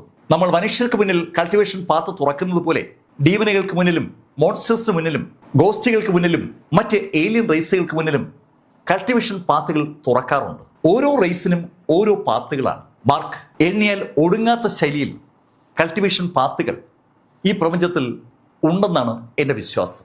ആ മാസ്കോ സ്ത്രീയുടെ കഥ നിനക്ക് ഓർമ്മയുണ്ടാവും. അവരാണ് പാത്ത് ഓഫ് ഹെവന്റെ കൾട്ടിവേഷൻ പാത്തിൽ നിന്ന് വ്യതിചലിച്ച് അവരുടേതായ പാതകൾ ഉണ്ടാക്കി. അങ്ങനെയുള്ള 9 പാതകളെ ചേർത്ത് വിശ്വസിക്കാനാവാത്ത ഒരു പാത ഉണ്ടാക്കിയത്. മാർക്ക്, പർഗേറ്ററിയിൽ നീ ആ മാസ്കോ സ്ത്രീയെ കണ്ടുമുട്ടിയെന്നുള്ള കാര്യം എനിക്കറിയാം. മാർക്ക്, ഇനിയുള്ള ലൈഫിൽ നീ ശ്രദ്ധിക്കേണ്ട ഒരു വ്യക്തി ആ മാസ്കോ സ്ത്രീയാണ്. ഒരു കാരണവശാലും അവരുമായി ഏറ്റുമുട്ടാൻ പോകരുത്. അവരുമായി കണ്ടുമുട്ടാതിരിക്കാനും ശ്രദ്ധിക്കുക. അവര് അൺബിലീവബിൾ ആയിട്ടുള്ള ശക്തിയുള്ള ഒരു സ്ത്രീയാണ്. അവർക്ക് പുറമേ ശക്തിയുള്ളത് 2 ആളുകൾക്കാണ്. ഒന്ന് ആ സ്കൈ കോണ്ടിനെന്റിലുള്ള ആ സ്കോളറാണ്. അയാളുടെ ശക്തി എത്രയാണെന്ന് ഒരാൾക്കും അറിയില്ല. പിന്നെ ഉള്ളത് ക്രസന്റ് മൂണിലെ ആ സന്യാസിയാണ്. ഡീൻലി പറഞ്ഞ ആ 3 ആളുകളെയും മാർക്ക് പല ഘട്ടത്തിലായി പരിചയപ്പെട്ടിട്ടുണ്ട്. അവർ 3 പേരും മാർക്കിനെ സഹായിച്ചിട്ടുണ്ട്. ആ മാസ്ക് വെച്ച സ്ത്രീ പലതവണ മാർക്കിനെ സഹായിച്ച ആളാണ്. ആ സ്ത്രീയിൽ നിന്ന് പരമാവധി മാറി നിൽക്കണമെന്നാണ് ഡീൻലി ആ ഇരുട്ടത്ത് മാർക്കിനെ ഉപദേശിക്കുന്നത്. മാർക്ക് അതിനെക്കുറിച്ച് ആലോചിക്കുമ്പോൾ ഡീൻലിയുടെ ശബ്ദം പിന്നെയും മാർക്ക് കേട്ടു. മാർക്ക്, ഏതൊരു വ്യക്തിക്കും അവരുടേതായ ഒരു പാത്ത് കൾട്ടിവേഷനിൽ ഉണ്ടായിക്കിട്ടും. ആ പാത്ത് തിരിച്ചറിയുന്നിടത്തുനിന്നാണ് ഒരാളുടെ യഥാർത്ഥ കൾട്ടിവേഷൻ ആരംഭിക്കുന്നത്. മാർഷൽ സെയിന്റ് ആകാനുള്ള മാർക്കിന്റെ യാത്രക്കിടയിലാണ് മാർക്ക് യഥാർത്ഥത്തിൽ മാർക്കിന്റെ കൾട്ടിവേഷൻ പാത തിരിച്ചറിയുന്നത്. അനീതിക്കെതിരെയുള്ള പോരാട്ടം, അതാണ് മാർക്കിന്റെ കൾട്ടിവേഷൻ പാതയുടെ ആ ഡ്രൈവിംഗ് ഫോഴ്സ് എന്ന് പറയുന്നത്. അനീതി എവിടെ കണ്ടാലും മാർക്ക് എതിരിടും. മാർക്കിനേക്കാൾ ശക്തി കൂടിയ ആള് അനീതി കാണിച്ചാലും മാർക്ക് എതിരിടുമെന്നുള്ളതാണ് മാർക്കിന്റെ ഫിലോസഫി. ആ ശ്രമത്തിനിടയിൽ സ്വന്തം ജീവൻ നഷ്ടപ്പെട്ടാലും മാർക്ക് അതിൽ വലിയ പരാതിയുള്ള ആളല്ല. ആ കാര്യം അറിയാവുന്ന ഡീൻലി മാർക്കിനോട് പറഞ്ഞു, മാർക്ക്, ഈ പ്രപഞ്ചത്തിലെ അനവധി കൾട്ടിവേഷൻ പാത്തുകളിൽ ഏറ്റവും അനുയോജ്യമായ ഒരു പാത്ത് തിരഞ്ഞെടുക്കാൻ യഥാർത്ഥത്തിൽ നിന്റെ പിതാവിന് കഴിയുമായിരുന്നു. പക്ഷെ എന്തുകൊണ്ടോ അദ്ദേഹം നിനക്ക് വേണ്ടി ഒരു പാത്ത് തിരഞ്ഞെടുത്തിട്ടില്ല. ഞാൻ മനസ്സിലാക്കുന്നത് നീ തന്നെ നിന്റെ പാത്ത് തിരഞ്ഞെടുക്കണമെന്ന് നിന്റെ പിതാവ് ആഗ്രഹിക്കുന്നു എന്നാണ്. ഞാൻ നേരത്തെ പറഞ്ഞ മാസ്ക് വെച്ച സ്ത്രീക്കും ആ സന്യാസിക്കും അതുപോലെ ആ സ്കോളർക്കും മുകളിൽ ശക്തിയുള്ള വ്യക്തിയാണ് യഥാർത്ഥത്തിൽ നിന്റെ പിതാവ്. നിന്റെ പിതാവ് തികച്ചും അസാമാന്യനായ പ്രതിഭാശാലിയാണ്. അദ്ദേഹം നിനക്ക് വേണ്ടി ഒരു പാത ഒരുക്കി വെച്ചില്ല എന്ന് പറയുമ്പോൾ നീ തന്നെ നിന്റെ പാതയെ കണ്ടെത്തണമെന്ന് അദ്ദേഹം ആഗ്രഹിക്കുന്നു എന്നാണ്. ഡീൻലി മാർക്കിന്റെ മനസ്സിലുള്ള സംശയങ്ങൾക്കൊക്കെ മറുപടി പറഞ്ഞുകൊണ്ടിരിക്കുമ്പോൾ മാർക്ക് ഫെല്ലർ മുന്നോട്ട് നടക്കുകയാണ്. ഇരുട്ടത്തൂടെ മാർക്ക് അങ്ങനെ മുന്നോട്ട് നടക്കുമ്പോൾ ശരിക്കും മാർക്കിനെ പുറത്തു നിൽക്കുന്ന ഫ്ലവർ ഗ്രാനിക്കും അതുപോലെ ഡീൻലിക്കും കാണാം. 2 പേരും അവരുടെ കൈകൾ പുറകിൽ കെട്ടി അങ്ങനെ നോക്കി നിൽക്കുകയാണ്. അവരാ കാഴ്ച അങ്ങനെ കണ്ടുകൊണ്ട് നിൽക്കുമ്പോൾ മാർക്ക് ഫെല്ലർക്ക് മുന്നോട്ട് പോകാൻ കഴിയാത്ത ശൈലിയിൽ അതിശക്തമായ പ്രഷർ മാർക്കിന്റെ പുറത്ത് അടിച്ചു തുടങ്ങി. ശരിക്കും ചുറ്റുമുള്ള വായുവാണോ മറ്റെന്തെങ്കിലും ആണോ എന്ന് മാർക്കിന് തിരിച്ചറിയാൻ കഴിയുന്നില്ല. അത് മാർക്കിനെ പ്രസ് ചെയ്യണം. എല്ലാ ഭാഗത്തുകൂടിയും മാർക്കിന്റെ പുറത്ത് ഒരു പ്രഷർ അനുഭവപ്പെടുന്നുണ്ട്. അതിശക്തമായ പ്രഷർ മാർക്കിന് അനുഭവപ്പെടുന്നുണ്ടെങ്കിലും മാർക്ക് അതൊന്നും ശ്രദ്ധിക്കാതെ അതിനെയൊക്കെ അവഗണിച്ചുകൊണ്ട് അല്ലെങ്കിൽ അതിനെയൊക്കെ മറികടന്നുകൊണ്ട് മുന്നോട്ട് കാൽ വെക്കുകയാണ്. ഓരോ കാല് മുന്നോട്ട് വയ്ക്കുമ്പോഴും മാർക്കിന്റെ പുറത്ത് അനുഭവപ്പെടുന്ന പ്രഷർ കൂടുന്നത് മാർക്കിന് മനസ്സിലാകുന്നുണ്ട്. മാർക്ക് തൻ്റെ ബോഡിക്ക് ചുറ്റുമായി പതുക്കെ പ്രൊട്ടക്റ്റീവ് കവറുകൾ ഉണ്ടാക്കി തുടങ്ങി. മാർക്ക് ഇപ്പോൾ ഉപയോഗിക്കുന്ന മുഴുവൻ ആ ലെയറുകളാണ്. അനവധി ലെയറുകൾ മാർക്കിന്റെ ബോഡിക്ക് ചുറ്റും ഉണ്ടായി. മാർക്ക് മുന്നോട്ട് നീങ്ങുകയാണ്. മാർക്ക് ആ ദൂരത്തിലൂടെ അങ്ങനെ മുന്നോട്ട് നീങ്ങുമ്പോൾ സമയം അങ്ങനെ കടന്നു പോയിക്കൊണ്ടിരിക്കുകയാണ്. പെട്ടെന്നാണ് 3 ദിവസം അങ്ങ് കടന്നുപോയത്. ഇനി മാർക്കിന്റെ മുന്നിൽ 12 ദിവസം കൂടിയേ ഉള്ളൂ. മാർക്ക് 3 ദിവസം കംപ്ലീറ്റ് ആയപ്പോൾ മാർക്കിന്റെ ദേഹത്തുനിന്ന് ഇഷ്ടംപോലെ ചോര ഒലിക്കുന്നുണ്ട്. ശക്തമായ പ്രഷർ മാർക്കിന്റെ മുകളിൽ അനുഭവപ്പെടുന്നുണ്ട്. ആ പ്രഷർ വെറും പ്രസിംഗ് മാത്രമല്ല, തലങ്ങും വിലങ്ങും മിന്നലും ഒക്കെ മാർക്കിന്റെ പുറത്ത് വീഴുന്നുണ്ട്. മാർക്കിന്റെ ബോഡി വിണ്ട് കീറുന്ന ആ കാഴ്ച ഡീൻലിക്കും ഫ്ലവർ ഗ്രാനിക്കും കാണാം. അവരാ കാഴ്ച അങ്ങനെ കണ്ടുകൊണ്ട് നിൽക്കുമ്പോൾ ഫ്ലവർ പീക്കിൽ എമിലി ബ്ലാക്ക് ചമ്രം പടിഞ്ഞിരുന്ന് കൾട്ടിവേഷൻ നടത്തിക്കൊണ്ടിരിക്കുകയാണ്. എമിലി ബ്ലാക്കിന്റെ കൾട്ടിവേഷൻ ടെക്നിക്ക് ശരിക്കും അമ്പരപ്പിക്കുന്നത് തന്നെയാണ്.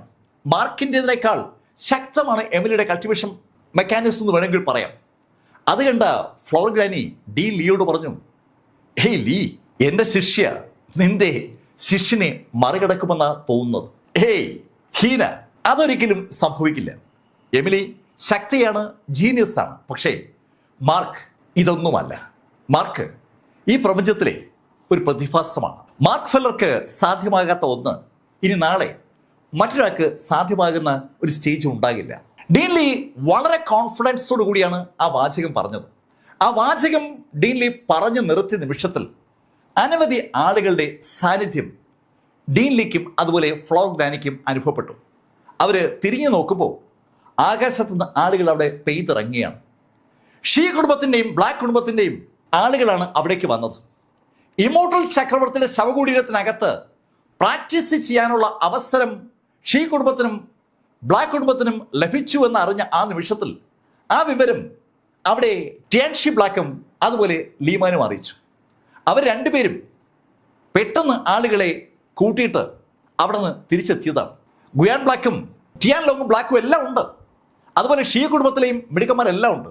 അവരെല്ലാവരും എത്തിയതും ടിയാൻഷി ബ്ലാക്ക് ഡീൻ ലിയോട് പറഞ്ഞു, ഓക്കെ, ഞങ്ങൾക്കും പ്രാക്ടീസ് ചെയ്യണം. ഡീൻ ലിയും ഫ്ലവർ ഗ്രാനിയും ഇത്ര വേഗത്തിൽ ആ രണ്ട് കുടുംബങ്ങളെ എത്തുമെന്ന് തീരെ കരുതിയിരുന്നില്ല. എന്തായാലും അവർക്ക് മുന്നിൽ വാതിൽ തുറന്നു കൊടുക്കാമെന്ന് അവർ നേരത്തെ സമ്മതിച്ചതുകൊണ്ട് തന്നെ ആ വാതില് മലർക്കെ തുറക്കപ്പെട്ടു. ബ്ലാക്ക് കുടുംബത്തിലെയും അതുപോലെ ഷീ കുടുംബത്തിലെയും ആ മിടുക്കരായ യോദ്ധാക്കൾ മാർക്ക് കയറിയതുപോലെ ആ ഇരുട്ടത്തേക്ക് കയറി തുടങ്ങി. ഈ സമയത്ത് മാർക്ക് ഫെല്ലർ ഒത്തിരി മുന്നിലാണ്. 3 ദിവസം മുന്നേ മാർക്ക് നടന്നു തുടങ്ങിയതാണല്ലോ. മാർക്കിനെ പക്ഷേ പുറത്ത് ഒരു സ്ക്രീനിൽ എന്ന പോലെ എല്ലാവർക്കും കാണാം. അകത്ത് കയറുന്ന എല്ലാ ആളുകളെയും പുറത്ത് കാണാം. ആ ശൈലിയിലാണ് ആ സിസ്റ്റം സംവിധാനം ചെയ്തിരിക്കുന്നത്. എന്നാൽ ഈ ബിൽഡിങ്ങിന് പുറത്ത് നിൽക്കുന്ന ആൾക്കാർക്ക് അവിടെ അങ്ങനെ ഒരു ശവകുടീരം ഉള്ളതായി കാണാനും പറ്റില്ല. ഒരു മിസ്റ്റിക് വേൾഡിനകത്താണ് ഈ സംഭവം ഡീൻ ലീ ഒളിപ്പിച്ചിരിക്കുന്നത്. ഡീൻ ലീ ഒളിപ്പിച്ചു എന്ന് പറയുന്നതിനേക്കാൾ നല്ലത് ആ മരണപ്പെട്ട ഇമ്മോർട്ടൽ ചക്രവർത്തി തന്നെ അത്തരം ഒരു സെറ്റപ്പ് ഉണ്ടാക്കിയിരിക്കുന്നു എന്ന് പറയുന്നതാണ്. ഈ 9 അരിസ്റ്റോക്രാറ്റിക് കുടുംബങ്ങളും വളരെ കാലങ്ങളായി ആഗ്രഹിക്കുന്ന ഒരു കാര്യമാണ് ഡീൻ ലീയുടെ ആ തണ്ടർ കോർട്ട്യാർഡിന്റെ സൃഷ്ടാവായ ഇമ്മോർട്ടൽ ചക്രവർത്തി ലീയുടെ ആ ശവകുടീരത്തിൽ കൾട്ടിവേറ്റ് ചെയ്യണമെന്നുള്ള കാര്യം. അദ്ദേഹത്തിന്റെ ആത്മാവുമായി ബന്ധപ്പെട്ട് പലതും ഇപ്പോഴും അവിടെ ബാലൻസ് ഉണ്ട്. അദ്ദേഹത്തിന്റെ ആ ഡിവൈൻ സെൻസിന്റെ അംശവും അവിടെയുണ്ട്. അദ്ദേഹത്തിന് ഓറയുടെ അംശം പോലും അവിടെയുണ്ട്. അതെല്ലാം കൾട്ടിവേറ്റേഴ്സിന് ഒരുപാട് ശക്തി നൽകുന്നതാണ്. അതറിയാവുന്നത് കൊണ്ടാണ് അതിവേഗം ബ്ലാക്ക് കുടുംബത്തിലെ ആളുകളെയും അതുപോലെ ഷീ കുടുംബത്തിലെ ആളുകളെയും വിളിച്ചുകൊണ്ട് ടിയാൻഷി ബ്ലാക്കും ഷീ ലീമാനും അവിടേക്ക് എത്തിയത്. അവരുടെ സംഘങ്ങൾ ഇപ്പോൾ ആ ശവകുടീരത്തിന്റെ വാതിലിന് അകത്താണ്. അവരും പാടുപെട്ട മുന്നോട്ട് നീങ്ങുന്നത്. അതിശക്തമായ പ്രഷർ അവർക്കും അനുഭവപ്പെടുമല്ലോ. സ്വാഭാവികമായിട്ടും ഈ കാഴ്ച പുറത്തു നിൽക്കുന്ന ടിയാൻഷി ബ്ലാക്കും ലീമാനും അങ്കിൾ ഗുവാനും അതുപോലെ ടിയാൻ ലോങ്ങും ഒക്കെ കാണുന്നുണ്ട്. അവര് 4 പേരും അകത്തേക്ക് കടന്നിട്ടില്ല. ബാക്കി ആളുകളാണ് അകത്തേക്ക് കടന്നിരിക്കുന്നത്. ആ ടീം അങ്ങനെ അകത്തേക്ക് കിടക്കുന്ന ഈ സമയത്ത് ഹോളി റീജിയനിലെ ആ സെൻട്രൽ പ്ലെയിനിൽ നീ കുടുംബത്തിന്റെ മുകളിലായി സാക്ഷാൽ ഇമോർട്ടൽ ക്രെയിൻ പ്രത്യക്ഷപ്പെട്ടു. മാർക്ക് ഫെല്ലർക്ക് ഭൂമിയിൽ വെച്ച് കിട്ടിയ ആ സുഹൃത്ത്, ഡീമൻ വംശത്തിൽ നിന്ന് മനുഷ്യനായി പരിണമിച്ച അതേ കക്ഷി അവിടെ ആ നീ കുടുംബത്തിന്റെ മുകളിലായി പ്രത്യക്ഷപ്പെട്ടു. ഇമോർട്ടൽ ക്രെയിൻ പ്രത്യക്ഷപ്പെട്ട ഏതാനും സെക്കൻഡുകൾ കഴിഞ്ഞതും ആ നീ കുടുംബത്തിന്റെ 4 മൂലകളിലായി അതിശക്തരായ 4 ഡീമനുകൾ പ്രത്യക്ഷപ്പെടുകയാണ്. അതിൽ ഒരു ഡീമൻ ചുവന്ന വസ്ത്രം ധരിച്ച ഒരു സ്ത്രീയാണ്. ശരിക്കും അതാണ് വെർമിലിയൻ ബേർഡ്. അവിടെ 9th പർഗേറ്ററിയിൽ നിന്ന് ഇമോർട്ടൽ ക്രെയിനിന്റെ കൂടെയുള്ള കക്ഷി കൂട്ടിക്കൊണ്ടുപോയ അതേ വെർമിലിയൻ ബേർഡ്. വെർമിലിയൻ ബേർഡ് നിൽക്കുന്ന മൂലയ്ക്ക് നേരെ എതിരെ ഒരു ഡ്രാഗണാണ്. അവർ രണ്ടുപേരും കോണോട് കൂടാണ്. മറ്റൊരു കോണിൽ ഒരു വെളുത്ത കടുവയാണ്. 4ാമത്തെ മൂലയിൽ ഒരു കറുത്ത ആമയുമുണ്ട്. കറുത്ത ആമ ബ്ലാക്ക് ടോട്ടോയിസ്, വെളുത്ത tiger white tiger, assure dragon ഇടതുവശത്ത്, വലതുവശത്ത് വെർമിലിയൻ ബേർഡ്. ആ 4 അമാനുഷികമായ ജീവികളും 4 മൂലയിലും വന്നതും ഇമോർട്ടൽ ക്രെയിൻ അയാളുടെ കൈയൊന്നുയർത്തി. ആ നിമിഷത്തിൽ ആ വെർമിലിയൻ ബേർഡ് ആകാശത്തേക്ക് ഒന്ന് തുപ്പി എന്ന് പറയാം. ശരിക്കും അതിൻ്റെ വായിൽ നിന്ന് ഒരു തീ ആകാശത്തേക്ക് ഉയർന്ന് താഴേക്ക് ഇങ്ങനെ പാഞ്ഞു വന്നു. ആ രാത്രിയിൽ വെർമിലിയൻ ബീഡിന്റെ വായിൽ നിന്ന് ആ തീജ്വാല താഴേക്ക് ഇങ്ങനെ പാഞ്ഞു വരുമ്പോൾ നീ കുടുംബത്തിന്റെ എൻറ്റയർ മേഖലയിലും അതിശക്തമായ ഒരു പ്രകാശം അനുഭവപ്പെടുകയാണ്. ആകാശത്ത് തീജ്വാല ഇങ്ങനെ താഴേക്ക് വരുമ്പോൾ ആ കോമ്പൗണ്ടിനകത്തുണ്ടായിരുന്ന നീ കുടുംബവുമായി ബന്ധപ്പെട്ട സകല ആളുകളും ഞെട്ടി ചാടി എണീറ്റു. അതിശക്തമായ ചൂട് സകലർക്കും അനുഭവപ്പെട്ടതുകൊണ്ടാണ് എല്ലാവരും ചാടി എണീറ്റത്. അവർ നോക്കുമ്പോൾ ആകാശത്ത് നിന്ന് തീജ്വാല താഴേക്ക് പാഞ്ഞു വരികയാണ്. ആ തീജ്വാല കണ്ട അതേ നിമിഷത്തിൽ നീ കുടുംബത്തിലെ സകല ഫോർമേഷനും ആക്ടിവേറ്റ് ചെയ്യപ്പെട്ടു. അതിവേഗമാണ് ആക്ടിവേഷൻ നടക്കുന്നത്. ഡിവൈൻ ആർട്ടിഫാക്റ്റുകൾ കൊണ്ട് കണക്ട് ചെയ്യപ്പെട്ടിരിക്കുന്ന ആ ഫോർമേഷൻ ആക്ടിവേറ്റ് ചെയ്യപ്പെട്ട ആ നിമിഷത്തിലാണ് വെർമിലിയൻ ബീഡ് സൃഷ്ടിച്ച ആ തീ താഴേക്ക് പതിക്കുന്നത്. ഈ നിമിഷത്തിൽ പല സ്ഥലത്തുനിന്നായി യോദ്ധാക്കൾ മുന്നോട്ട് ഓടി വന്നിരുന്നു. ആ തീ ആ യോദ്ധാക്കളുടെ നേർ മുകളിലേക്ക് വന്ന് വീണത്. ആ തീ വീണ ഭാഗത്ത് യോദ്ധാക്കളും കെട്ടിടങ്ങളുമായി ഉണ്ടായിരുന്നത് മുഴുവൻ ആ നിമിഷത്തിന് വെറും ചാമ്പലായി മാറി. ഏകദേശം ഒരു 100 മീറ്ററോളം വിസ്താരത്തിൽ സകലതും വെന്ത് വെണ്ണീറായി. വിശ്വസിക്കാനാവാത്ത ഒരു കാഴ്ച. മറ്റ് സ്ഥലങ്ങളിൽ നിന്നൊക്കെ എണീക്കുകയും റെഡിയാകുകയും ചെയ്ത നീ കുടുംബത്തിലെ സൂപ്പർ യോദ്ധാക്കൾ ഒന്നടങ്കം ആ കാഴ്ച കണ്ടു. അവരുടെ ആ നീ കുടുംബത്തിന്റെ ക്യാമ്പസിനകത്തുള്ള ഏറ്റവും നടുക്കുള്ള ഭാഗം വെന്ത് വെണ്ണീറായിരിക്കുകയാണ്. ഏകദേശം 100 മീറ്റർ വൃത്താകൃതിയിൽ ഒരു സ്ഥലം അവിടെ നിന്ന് അപ്രത്യക്ഷമായി എന്ന് പറയാം. കെട്ടിടങ്ങളും ചെടികളും മരങ്ങളും ആളുകളും ഒക്കെ ഒരു ഓർമ്മയായി മാറിയിരിക്കുകയാണ്. ഈ സമയത്ത് നീ കുടുംബത്തിലെ ഉക്സിയാവിയുടെ സഹോദരനും എൽഡേഴ്സ് ഉൾപ്പെടെ എല്ലാവരും എണീറ്റ് കഴിഞ്ഞു. സകല ആളുകളും അമ്പരപ്പോടെയാണ് ആ കാഴ്ച കണ്ടത്. ആകാശത്ത് തീമഴ അങ്ങനെ പെയ്തുകൊണ്ടിരിക്കുകയാണ്. അതേ സമയത്ത് തന്നെ ബാക്കി 3 മൂലയിൽ നിന്നും അതുപോലെ ആക്ടിവിറ്റി ആരംഭിച്ചു. ആ മൂവർ സംഘം മുകളിൽ നിന്ന് താഴേക്ക് ഒരൊറ്റ ജമ്പ്. ആ നിമിഷത്തിന് ആ വെർമിലിയൻ ബീഡും താഴേക്ക് ചാടി. 4 അതിശക്തരായ ഡീമനുകൾ താഴേക്ക് പാഞ്ഞു വരുന്ന കാഴ്ച സ്വാഭാവികമായും നീ കുടുംബത്തിലെ എൽഡേഴ്സ് കണ്ടു. ആ കാഴ്ച അവരിൽ എന്താണ് സംഭവിക്കുന്നുള്ള ബോധ്യമുണ്ടാക്കി. പെട്ടെന്ന് അവരൊക്കെ മാന്ത്രിക ആയുധങ്ങളുമായി ആ ഡീമനുകളെ നേരിട്ടു. ഡീമനുകളെ അവർ നേരിട്ട അതേ നിമിഷത്തിലാണ് കരയിലൂടെ അനവധി ഡീമനുകൾ ആ കോട്ടയ്ക്കുള്ളിലേക്ക് ഇടിച്ചു കയറുന്നത്. അവിടെ ഉണ്ടായിരുന്ന ഗേറ്റൊക്കെ ഇമോർട്ടൽ ക്രൈൻ്റെ ഒറ്റ ഇടിയിൽ തകർന്ന് തരിപ്പണമായി.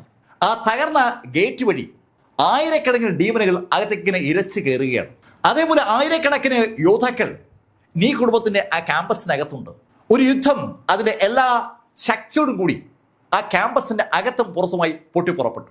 അതിശക്തരായ യോദ്ധാക്കളും അതേപോലെ ശക്തരായ ഡീമനുകളും തമ്മിലുള്ള അതിഭീകരമായ ആ യുദ്ധം അവിടെ ഇങ്ങനെ ആരംഭിക്കുമ്പോൾ ആകാശത്ത് പാത്തോഹവൻ മാറുന്ന ലക്ഷണം കാണുകയാണ്.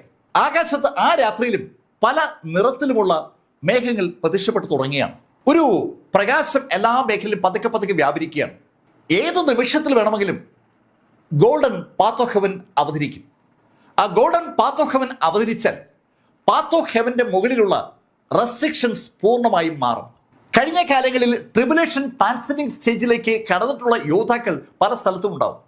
ആ യോദ്ധാക്കൾക്ക് അവരുടെ ശക്തി ഇനിയാണ് വിനിയോഗിക്കാൻ കഴിയുക. ഇതുവരെ അവരുടെ മുകളിൽ ഒരു നിയന്ത്രണം ഉണ്ടായിരുന്നു. ഒരു കാരണവശാലും ട്രൂ സെയിന്റിന്റെ മുകളിൽ ശക്തി ഉപയോഗിക്കാൻ അവർക്ക് പെർമിഷൻ ഉണ്ടായിരുന്നില്ല.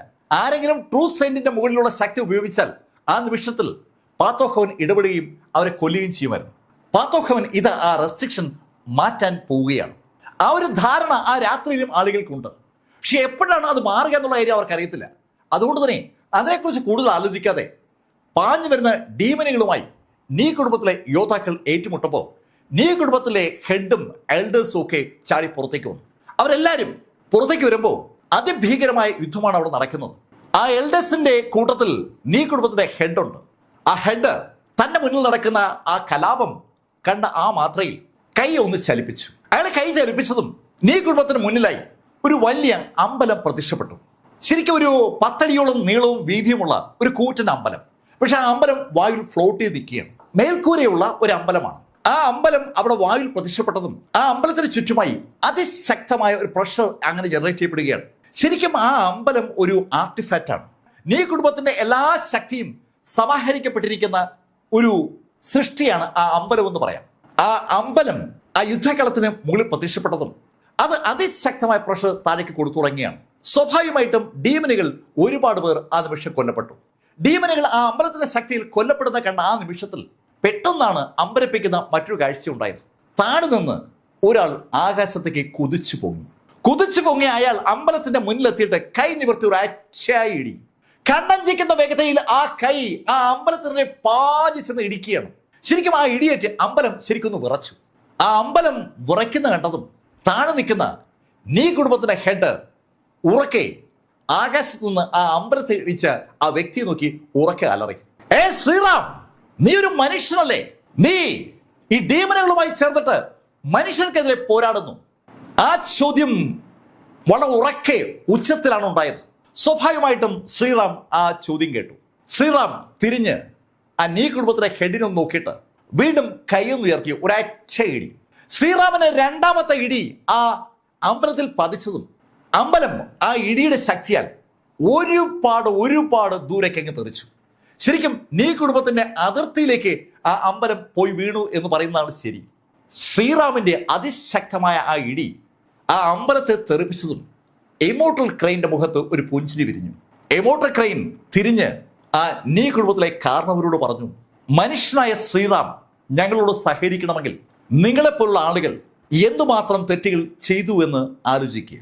അങ്ങനെ പറഞ്ഞിട്ട് എമോർട്ടൽ ക്രെയിൻ അവിടെയുള്ള ഡീമനുകളോടായി പറഞ്ഞു, ഈ സെൻട്രൽ പ്ലെയിനിലെ 9 അരിസ്റ്റോക്രാറ്റിക് കുടുംബങ്ങളെയും അവസാനിപ്പിക്കും വരെ നമ്മൾ ഈ യുദ്ധം തുടരുക തന്നെ വേണം. ഗ്രേറ്റ് അരിസ്റ്റോക്രാറ്റിക് കുടുംബങ്ങൾ എന്നറിയപ്പെടുന്ന ആ കുടുംബങ്ങളെ ഉന്മൂലനം ചെയ്യാനായി ഗ്രീൻ റോക്ക് ഫോറസ്റ്റിനകത്ത് നിന്ന് എമോർട്ടൽ ക്രെയിൻ ആ ഡീമനുകളുമായി അവിടേക്ക് എത്തിയിരിക്കുകയാണ്. എമോർട്ടൽ ക്രെയിൻ്റെ വലം കൈയായി സാക്ഷാൽ ശ്രീറാമുണ്ട്. ശ്രീറാമിന്റെ ശക്തി പറഞ്ഞറിയിക്കാൻ കഴിയാത്ത ശരിയിൽ വൻതോതിൽ വർദ്ധിച്ചിരിക്കുകയാണ്. ശ്രീറാമും എമോർട്ടൽ ക്രെയിനും വെർമീലിയൻ ബേർഡും ബ്ലാക്ക് ടോട്ടോയിസും വൈറ്റ് ടൈഗറും അഷു ഡ്രാഗണും പിന്നെ ഡീമൺ റൈസിന്റെ ബാക്കി ആളുകളും ഒരു ഭാഗത്തും നീ കുടുംബത്തിന്റെ അതിശക്തരായ യോദ്ധാക്കൾ മറുഭാഗത്തുമായി ഒരു യുദ്ധം അങ്ങനെ കൊടുമ്പിരി കൊണ്ടപ്പോൾ ഏതാനും മണിക്കൂർ കഴിഞ്ഞതും അവിടെ അവശേഷിച്ചത് 2 ഡസനോളം നീ കുടുംബക്കാർ മാത്രമാണ്. അവിടെ ഉണ്ടായിരുന്ന ആയിരക്കണക്കിന് നീ കുടുംബക്കാർ ഇതിനിടയിൽ ആ ഡീമൻ ബീസ്റ്റുകളുടെ ആക്രമണത്താൽ കൊല്ലപ്പെട്ട് കഴിഞ്ഞു. ബാക്കിയുള്ള നീ കുടുംബക്കാരെ ഒന്നടങ്കം ബന്ധനസ്ഥനാക്കിയ ആ എമോർട്ടൽ ക്രെയിൻ സംഘവും അതിവേഗം അവിടെ നിന്ന് തിരിച്ചു. ഇതിനിടയിൽ 2-3 ആളുകൾ മാത്രമാണ് രക്ഷപ്പെട്ടത്. രക്ഷപ്പെട്ട ആളുകളുടെ കൂട്ടത്തിൽ നീ കുടുംബത്തിന് ആ ഹെഡുമുണ്ട്. പിറ്റേന്ന് നേരം പുലരുമ്പോൾ സെൻട്രൽ പ്ലെയിനിൽ ആ വിവരം അറിഞ്ഞു. ഗ്രേറ്റ് അരിസ്റ്റോക്രാറ്റിക് കുടുംബങ്ങൾ എന്നറിയപ്പെടുന്നത് 9 എണ്ണമാണ്. ആ 9-ൽ ഒരെണ്ണം ഇതാ തുടച്ച് നീക്കപ്പെട്ടിരിക്കുകയാണ്. ഒരു വല്ലാത്ത ഭയം സ്വാഭാവികമായിട്ടും ബാക്കിയുള്ള ആ കുടുംബങ്ങളിലുണ്ടായി. ശരിക്കും ഒരു ത്രെട്ട് അവർക്കിതാ വരികയാണ്. ഡീമൺ റൈസ് ഒറ്റയ്ക്കാണ് അറ്റാക്ക് ചെയ്തിരിക്കുന്നത്. ഡീമൺ റൈസിനൊപ്പം ആ മോൺസ്റ്റർ റൈസും ഗോസ്റ്റ് റൈസും കൂടി ചേർന്നാൽ ഈ പറയുന്ന പ്രാഗൽഭ്യമൊന്നും പുറത്തെടുക്കാൻ മറ്റ് അരിസ്റ്റോക്രാറ്റിക് കുടുംബങ്ങൾക്ക് കഴിയുന്നതിന് മുമ്പ് അവർ തുടച്ചു നീക്കപ്പെടുമെന്നുള്ളൊരു തോന്നൽ ചെറിയ കുടുംബങ്ങൾക്ക് ഉണ്ടാവുകയാണ്. ചെറിയ കുടുംബങ്ങൾ പക്ഷേ ഈ ഡീമൺ ബേസ്റ്റുകൾ അറ്റാക്ക് ചെയ്യുന്നുമില്ല. അവരുടെ ലക്ഷ്യം ആ 9 അരിസ്റ്റോക്രാറ്റിക് കുടുംബങ്ങൾ മാത്രമാണ്.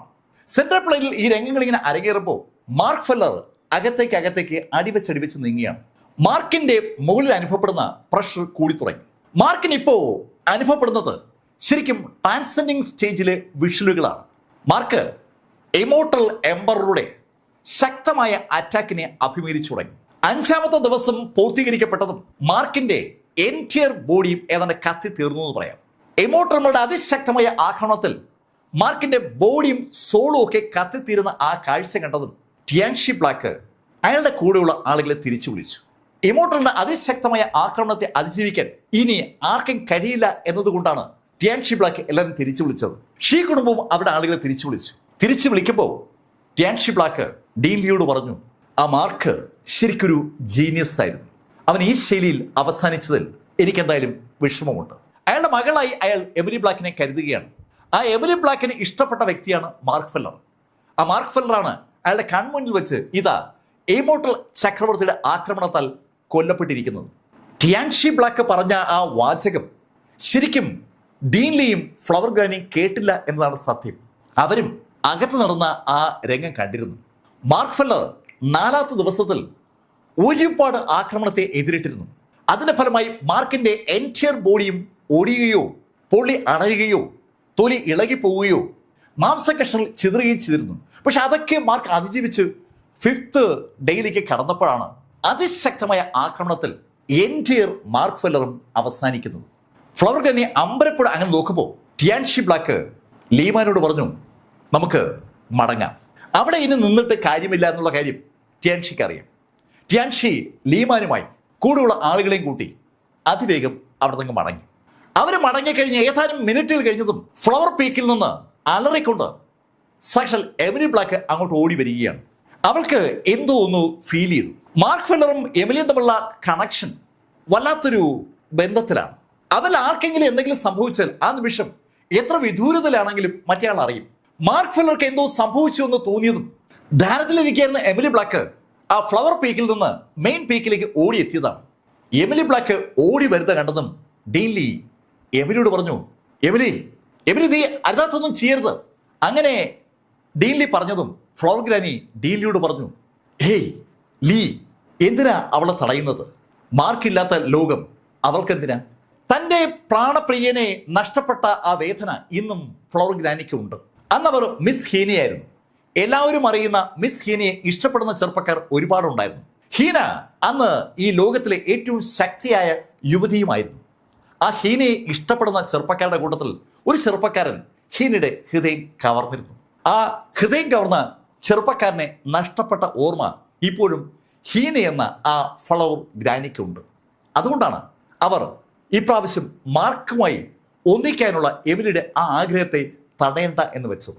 എമിലി ബ്ലാക്ക് ആ ഇമോർട്ടൽ എംബറുടെ ചേംബറിലേക്ക് പാഞ്ഞു പോകാൻ പോയതും പെട്ടെന്ന് ഫ്ലവർ ഗ്രാനി എമിലിയുടെ കയ്യിൽ കയറി പിടിച്ചു. ഹേ എമിലി നിൽക്കേ, അങ്ങനെ പറഞ്ഞുകൊണ്ട് അവർ പിടിച്ചത്. അങ്ങനെ ഫ്ലവർ ഗ്രാനി പറയുമ്പോൾ ഡീൻലി ഫ്ലവർ ഗ്രാനിയുടെ മുഖത്തേക്ക് നോക്കി. അവരുടെ രണ്ടുപേരുടെ കണ്ണുകൾ ചലിച്ചു. ഹേയ് എമിലി, മാർക്കിന് ജീവനുണ്ട്. അവരങ്ങനെ പറയുമ്പോൾ മാർക്കിന്റെ ഓറയുടെ സാന്നിധ്യം അവർക്ക് രണ്ടുപേർക്കും അനുഭവപ്പെടുകയാണ്. അതേ നിമിഷത്തിൽ അത് എമിലിക്കും അനുഭവപ്പെട്ടു. ഒരു വല്ലാത്ത ആശ്വാസം എമിലിയുടെ മുഖത്ത് പെട്ടെന്നുണ്ടായി. ഈ സമയത്ത് തീ മാർക്കിനെ പൂർണ്ണമായും വെന്തെരിയിച്ചിരുന്നു. പക്ഷെ ആ സമയത്താണ് മാർക്കിന്റെ ഉള്ളിൽ ആ സ്കൈ സെക്ഷനകത്തുള്ള ആ സ്കോളർ സ്ഥാപിച്ച മാർക്ക്, ആ അടയാളം ആ തീയുമായി കണക്റ്റ് ആവുന്നത്. ആ നിമിഷത്തിൽ ആ തീ അമ്പരപ്പിക്കുന്ന വേഗതയിൽ മാർക്കിൽ നിന്ന് അങ്ങ് അകന്നു മാറുകയായിരുന്നു. ആ മാർക്ക്, ആ അടയാളം മാർക്ക് ഫെല്ലറുടെ ബോഡിയിൽ പെട്ടെന്ന് ഒരു ഊർജം സൃഷ്ടിച്ചു. അതേ വേഗതയിൽ നഗ്നനേത്രങ്ങളോട് കാണാൻ കഴിയുന്ന ശരിയിൽ മാർക്കിന്റെ എൻറ്റയർ ബോഡിയും റീകോൺസ്റ്റിറ്റ്യൂട്ട് ചെയ്യപ്പെട്ടു. മാർക്കിന്റെ കൈയും കാലും ദേഹവും ഒക്കെ അതിവേഗമാണ് വളർന്നത്. മാർക്കിന്റെ ചുറ്റുമുള്ള ആ തീ പെട്ടെന്ന് മാർക്കിന്റെ പുറത്തേക്ക് പാഞ്ഞു കയറുകയും ചെയ്തു. മാർക്ക് ആ ഊർജത്തെ വലിച്ചെടുക്കുകയാണ്. മാർക്കിന്റെ എൻറ്റയർ ബോഡിയും ഏതാണ്ട് പൂർത്തിയായതും മാർക്ക് ഫെല്ലർ ചുറ്റുമുള്ള എല്ലാം വലിച്ചു തുടങ്ങി. തീയാവട്ടെ, ചൂടാവട്ടെ, പ്രഷർ ജനിപ്പിക്കുന്ന എന്ത് സംവിധാനമാവട്ടെ, സോളുകളാവട്ടെ, വസ്തുക്കളാവട്ടെ, എല്ലാം മാർക്ക് വലിച്ചെടുക്കുകയാണ്. വല്ലാത്തൊരു ഡീവറിങ് കപ്പാസിറ്റി. മാർക്കിന്റെ ഡീവറിങ് കപ്പാസിറ്റി നഗ്ന നേത്രങ്ങൾ കൊണ്ട് എമിലി ബ്ലാക്കും ഡീൻലിയും അതുപോലെ ഫ്ലവർ ഗ്രാനിയും അമ്പരപ്പോടെ കാണുകയാണ്. സകലതും വലിച്ചെടുക്കുന്ന മാർക്ക് ഫെല്ലർ അതിശക്തനായി മാറുന്ന ഒരു ഫീല് പെട്ടെന്ന് അവർക്ക് മൂവർക്കുണ്ടായി. അത് കണ്ടതും ഡീൻലി ഉറക്കെ പറഞ്ഞു, എൻ്റെ ശിഷ്യൻ വളർന്നത് കണ്ട ഫ്ലവർ ഗ്രാനി. അയാള് ഒരു തമാശ പോലെയാണ് ആ ഡയലോഗ് പറഞ്ഞത്. അത് കേട്ടതും ഫ്ലവർ ഗ്രാനി എമിലിയോട് പറഞ്ഞു, എമിലി നീ സ്റ്റാർട്ട് ചെയ്യും. അടുത്ത നിമിഷത്തിൽ ഫ്ലവർ ഗ്രാനിയുടെ കൈ ആക്ഷൻ എമിലിയെ അവിടെ നിന്ന് നേരെ പൊക്കി ഫ്ലവർ പീക്കിൽ എത്തിച്ചു എന്നുള്ളതാണ് സത്യം. ശരിക്കും അതൊരു വല്ലാത്ത ഫോഴ്സാണ്.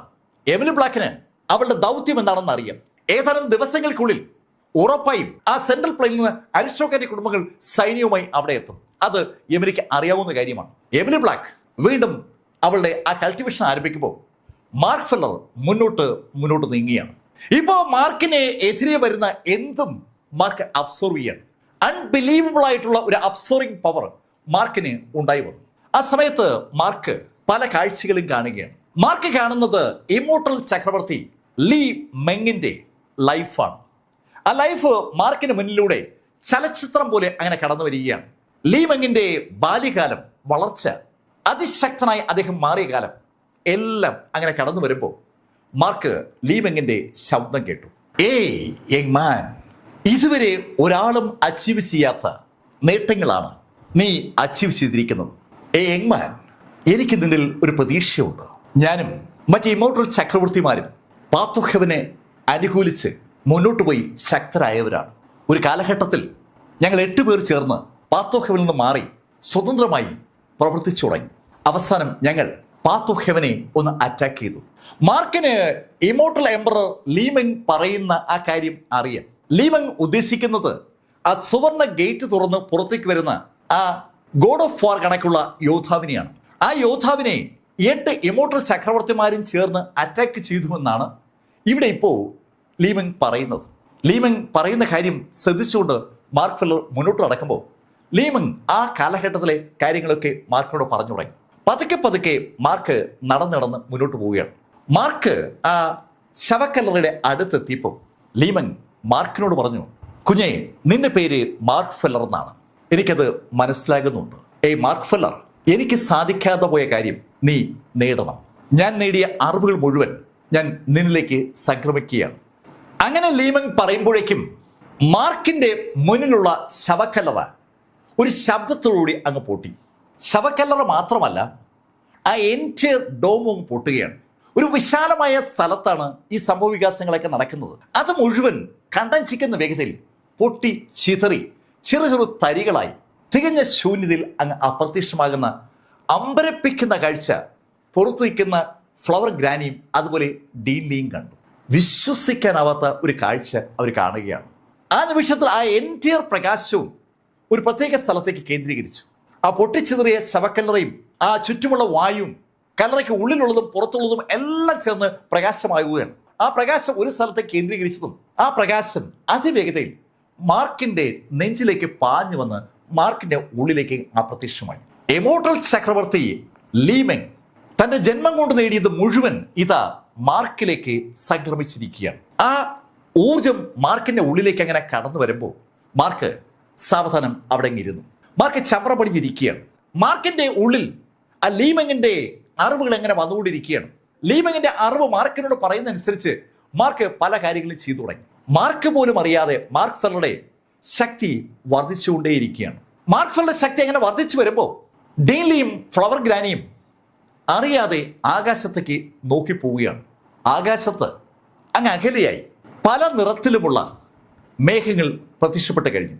ആ മേഘങ്ങളുടെ ദിശ കൃത്യമായും അനലൈസ് ചെയ്ത ഡീൻലി ഫ്ലവർ ഗ്രാനിയോട് പറഞ്ഞു, ആ മേഘങ്ങൾ ഇപ്പോൾ കെങ് കുടുംബത്തിന്റെ മുകളിലാണ്. അങ്ങ് വളരെ ദൂരത്താണ് സെൻട്രൽ പ്ലെയിനിൽ ആ മേഘങ്ങൾ കാണപ്പെടുന്നത്. പക്ഷേ എന്നിട്ട് പോലും ഡീൻലിക്ക് ആ മേഘങ്ങൾ എവിടെയാണ് കേന്ദ്രീകരിക്കുന്നതെന്ന് കൃത്യമായും മനസ്സിലായി. ഡീൻലി അത് പറഞ്ഞതും ഫ്ലവർ ഗ്രാനി അറിയാതെ പറഞ്ഞു പോവുകയാണ്. ഓഹോ, അപ്പോൾ ആദ്യമായി ട്രിബുലേഷൻ ട്രാൻസെൻഡിങ് സ്റ്റേജിലേക്ക് കടക്കാൻ പോകുന്നത് ടെങ് സിന്നറാണ്. അങ്ങനെ ഫ്ലവർ ഗ്രാനി പറയുമ്പോൾ ഡീൻലി അതിനെ കൂട്ടിച്ചേർക്കുകയാണ്. അതെ, കഴിഞ്ഞ പാത്ത് ഓഫ് ഹെവൻ അവനെയാണല്ലോ സെലക്ട് ചെയ്തത്. പാത്ത് ഓഫ് ഹെവന്റെ സെലക്ഷൻ പൂർണ്ണമായും ശരിയാണെന്ന് ഈ മേഘങ്ങൾ തെളിയിക്കുകയാണ്. അമ്പരപ്പിക്കുന്ന ആ കാഴ്ച എൻ്റെ ഹോളി റീജിയനിലും കാണുന്നുണ്ട്. എവിടെ നിന്ന് നോക്കിയാലും ആളുകൾക്ക് ആ കളർഫുൾ മേഘങ്ങൾ കാണാം. എല്ലാ സ്ഥലത്തു നിന്നും ആ കളർഫുൾ മേഘങ്ങൾ സാവധാനം സെൻട്രൽ പ്ലെയിനിലെ ടെങ് കുടുംബത്തിന്റെ ആ ഏരിയ ലക്ഷ്യമാക്കി നീങ്ങുകയാണ്. ആ കാഴ്ച കണ്ടതും ഡീൻലി മാർക്കിന്റെ അടുത്തെത്തി മാർക്കിനെ അവിടുന്ന് പൊക്കിയെടുത്ത് സമീപത്തുള്ള ഒരു മലയുടെ മുകളിലേക്ക് കൊണ്ടെത്തിച്ചു. ഡീൻലി മാർക്കിനെ ഇങ്ങനെ പൊക്കിയെടുക്കുമ്പോഴും മാർക്ക് ആ കണ്ണടച്ചിരിക്കുകയാണ്. മാർക്കിനെ ആ മലയുടെ മുകളിൽ കൊണ്ടിരുത്തിയ ഡീൻലി അവിടുന്ന് താഴേക്ക് നോക്കുമ്പോൾ അങ്ങ് വിദൂരതയിൽ നിന്ന് ചില ആളുകൾ വരുന്നത് ഡീൻലിയുടെ ശ്രദ്ധയപ്പെട്ടു. അത് ഫ്ലവർ ഗ്രാനിയും കണ്ടു. ഫ്ലവർ ഗ്രാനിയും ഡീൻലിയും ഉടൻ തന്നെ തണ്ടർ കോർട്ട്യാർഡിന്റെ പുറത്തെത്തി. അവർ പുറത്തെത്തുമ്പോൾ അവരുടെ മുന്നിലേക്ക് 3 ആളുകൾ എത്തി. യങ് കുടുംബത്തിന്റെ ഹെഡും യാവോ കുടുംബത്തിന്റെ ഹെഡും അതുപോലെ ജിയാങ് കുടുംബത്തിന്റെ ഹെഡുമാണ് അവിടെ എത്തിയിരിക്കുന്നത്. 3 പേരും അതിശക്തരാണ്. ആ 3 സംഘം തണ്ടർ കോർട്ട്യാർഡിലെ ഡീൻലിക്കും ഫ്ലവർ ഗ്രാനിക്കും മുന്നിൽ നിൽക്കുകയാണ്. ഡീൻലി അവരോട് ചോദിച്ചു, അല്ല നിങ്ങളെന്താ ഇവിടെ? ഡീൻലി, നിങ്ങളുടെ തണ്ടർ കോർട്ട്യാർഡും ബ്ലാക്ക് കുടുംബവും ഷീ കുടുംബവുമായി ഉണ്ടാക്കിയ കരാർ ഞങ്ങൾ അറിഞ്ഞു. നിങ്ങളെന്താ ഞങ്ങളെ വില കുറിച്ച് കാണുകയാണ്? ആ ചോദ്യം ചോദിച്ചത് ജിയാങ് കുടുംബത്തിന്റെ തലവനാണ്. അങ്ങനെയൊന്നുമില്ല. ഡീൻലി, ഷീ കുടുംബവും ബ്ലാക്ക് കുടുംബവും ശക്തരാണ്. പക്ഷേ അതിൻ്റെ അർത്ഥം ഞങ്ങൾ ശക്തരല്ല എന്നല്ല. ആ വാചകം യങ് കുടുംബത്തിന്റെ ഹെഡിൻ്റെയാണ്. സ്വാഭാവികമായിട്ടും യാവോ കുടുംബത്തിന്റെ ഹെഡും അതിനനുസരിച്ച് പ്രതികരിച്ചു. ഡീൻലി, ഞങ്ങൾക്കിപ്പോൾ മാർക്ക് ഫെല്ലറെ വേണം. പിന്നെ ഒരു കാര്യം കൂടി പറയാം. ഞങ്ങൾ അറിഞ്ഞു എമിലി ബ്ലാക്കിനെ ബ്ലാക്ക് കുടുംബം ഉപേക്ഷിച്ച കാര്യം. അതുകൊണ്ട് എമിലി ബ്ലാക്കിനെയും ഞങ്ങൾ കൊണ്ടുപോകാൻ പോവുകയാണ്. എമിലിയുടെ ബ്ലഡ് ലൈൻ ഞങ്ങൾക്ക് വേണം. കാര്യങ്ങൾ തീരുമാനിച്ചുറച്ചാണ് ആ മൂവർ സംഘം എത്തിയിരിക്കുന്നത്. അത് കേട്ടതും ഫ്ലോർ ഗ്രാനി അവരോട് പറഞ്ഞു, നിങ്ങൾ ഈ പറഞ്ഞ കാര്യങ്ങളൊന്നും നടക്കില്ല, നടത്താൻ നിങ്ങളെ ഞങ്ങൾ അനുവദിക്കത്തുമില്ല. വളരെ ശാന്തമായിട്ടാണ് ഫ്ലോർ ഗ്രാനി ആ ഡയലോഗ് പറഞ്ഞത്. പക്ഷെ അവർ പറയുന്ന കാര്യം അവർ ചെയ്യുമെന്ന് അവരുടെ ആ വാചകം വിളിച്ചു പറയുന്നുണ്ട്. അത് കേട്ടതും യാവോ കുടുംബത്തിൻ്റെ ഹെഡ് ഫ്ലവർ ഗ്രാനിയോട് പറഞ്ഞു, ഹേയ് ഫ്ലവർ ഗ്രാനി, നിങ്ങൾ അതിശക്തിയാണ് എന്ന കാര്യം നിങ്ങൾക്കറിയാവുന്നതുപോലെ ഞങ്ങൾക്കും അറിയാം. പക്ഷേ ഞങ്ങളും ശക്തരാണ്. ഞങ്ങൾ വെറുതെ അങ്ങ് ഗ്രേറ്റ് കുടുംബങ്ങളായതല്ല. അങ്ങനെ യാവോ കുടുംബത്തിലെ ഹെഡ് അങ്ങനെ പറയുമ്പോൾ അയാൾക്ക് ചുറ്റും ഒരു ഓറ റിലീസ് ചെയ്യപ്പെട്ടു. അതേ നിമിഷത്തിൽ ആ യാൻ കുടുംബത്തിൻ്റെയും ജിയാൻ കുടുംബത്തിൻ്റെ ഹെഡുകളുടെ ബോഡിയിൽ നിന്ന് ഓറ റിലീസ് ചെയ്യപ്പെട്ടു. അതിശക്തരായ 3 ആളുകളാണ് തണ്ടർ കോർട്ട്യാർഡിന്റെ മുന്നിൽ നിൽക്കുന്നത്. അവരെ എതിരിടാൻ സ്വാഭാവികമായും ഡീൻലിയും ഫ്ലവർ ഗ്രാനിയും റെഡിയാകുമ്പോൾ ജിയാൻ കുടുംബത്തിന്റെ ഹെഡ് ഉറക്കെ വിളിച്ചു, നിങ്ങൾ ആ ഫ്ലവർ പീക്കിലേക്ക് കയറിക്കോ. അവിടെ എമിലി ബ്രേക്ക് ത്രൂവിന് ശ്രമിക്കുകയാണ്, അവളെ കൊന്നേക്ക്. ഉറക്കെയുള്ള അയാളുടെ ആ ഡയലോഗ് എവിടെ ആര് കേട്ടു എന്നറിയാതെ ഡീൻലിയും ഫ്ലവർ ഗ്രാനിയും നോക്കുമ്പോഴേക്കും ഫ്ലവർ ഗ്രാനിയെയും ഡീൻലിയെയും ആ മൂവർ സംഘം ആക്രമിച്ച് കഴിഞ്ഞിരുന്നു. ശരിക്കും അതിശക്തമായ ഒരു ഫൈറ്റ് അവിടെ ആരംഭിച്ചു. ഇൻഡിവിജ്വലായിട്ട് നോക്കുമ്പോൾ ഫ്ലവർ ഗ്രാനിയും ഡീൻലിയും ആ 3 പേരെക്കാളും ശക്തരാണ്. പക്ഷെ ആ മൂവർ സംഘം ഒരുമിച്ച് ചേരുമ്പോൾ അവരൊരു ടീമാണ്. അതുകൊണ്ട് തന്നെ പെട്ടെന്ന് ഡീൻലിക്കോ ഫ്ലവർ ഗ്രാനിക്കോ അവരെ ഒഴിവാക്കാൻ പറ്റാത്ത ഒരു സാഹചര്യമാണ്. അതിശക്തമായ ഫൈറ്റ് അവർ നടക്കുമ്പോൾ ആ ജിയാൻ കുടുംബത്തിന്റെ തലോൻ പറഞ്ഞ വാചകം കേട്ട ആളുകൾ എവിടെ നിന്നോ പാഞ്ഞു കയറിയത് ആ ഫ്ലവർ പീക്കിലേക്കാണ്. ഫ്ലവർ പീക്കിലേക്ക് ആ ടീം അങ്ങനെ പാഞ്ഞു കയറുന്നത് സാക്ഷാൽ എമിലി ബ്ലാക്ക് കൾട്ടിവേറ്റ് ചെയ്യുന്ന ആ പ്ലേസിലേക്കാണ്. ആ സംഘത്തിനെ നയിക്കുന്നത് സാക്ഷാൽ യാവോ നൈനാനാണ്, ആ സുന്ദര കിലാടി. യാവോ നൈനാൻ ആ പീക്കിൽ കാല് കുത്തിയതും അനവധി യോദ്ധാക്കൾ യാവോ നൈനാനെ ടീമിനെയും എതിരിടാനായി ആ ഫ്ലവർ പീക്കിന്റെ മുകളിൽ പ്രത്യക്ഷപ്പെട്ടു. അതിൽ ഏറ്റവും മുന്നിൽ നിൽക്കുന്നത് സാക്ഷാൽ വാനിലയാണ്, മാർക്കിന്റെ സുഹൃത്ത്. അവൾ യാവോ നൈനാൻ നേരെ വിരൽ ചൂണ്ടിക്കൊണ്ട് യാവോ നൈനാനോട് പറഞ്ഞു, ഏയ്, ഏത് ധൈര്യമുണ്ടായിട്ടാണ് നിങ്ങൾ ഇവിടേക്ക് കയറി വന്നത്? ഈ കഥയുടെ ഈ ഭാഗം ഞാൻ അവസാനിപ്പിക്കുന്നു. അടുത്ത ഭാഗവുമായി അടുത്ത ദിവസം വീണ്ടും കാണാം. ഇതുവരെ മാർക്ക് ഫെല്ലറുടെ കഥ നിങ്ങളോട് പറഞ്ഞത് എം ലൈഫിൽ നിന്ന് BS ചന്ദ്രമോഹൻ. കമന്റിൽ ചെയ്യുക. Thank you.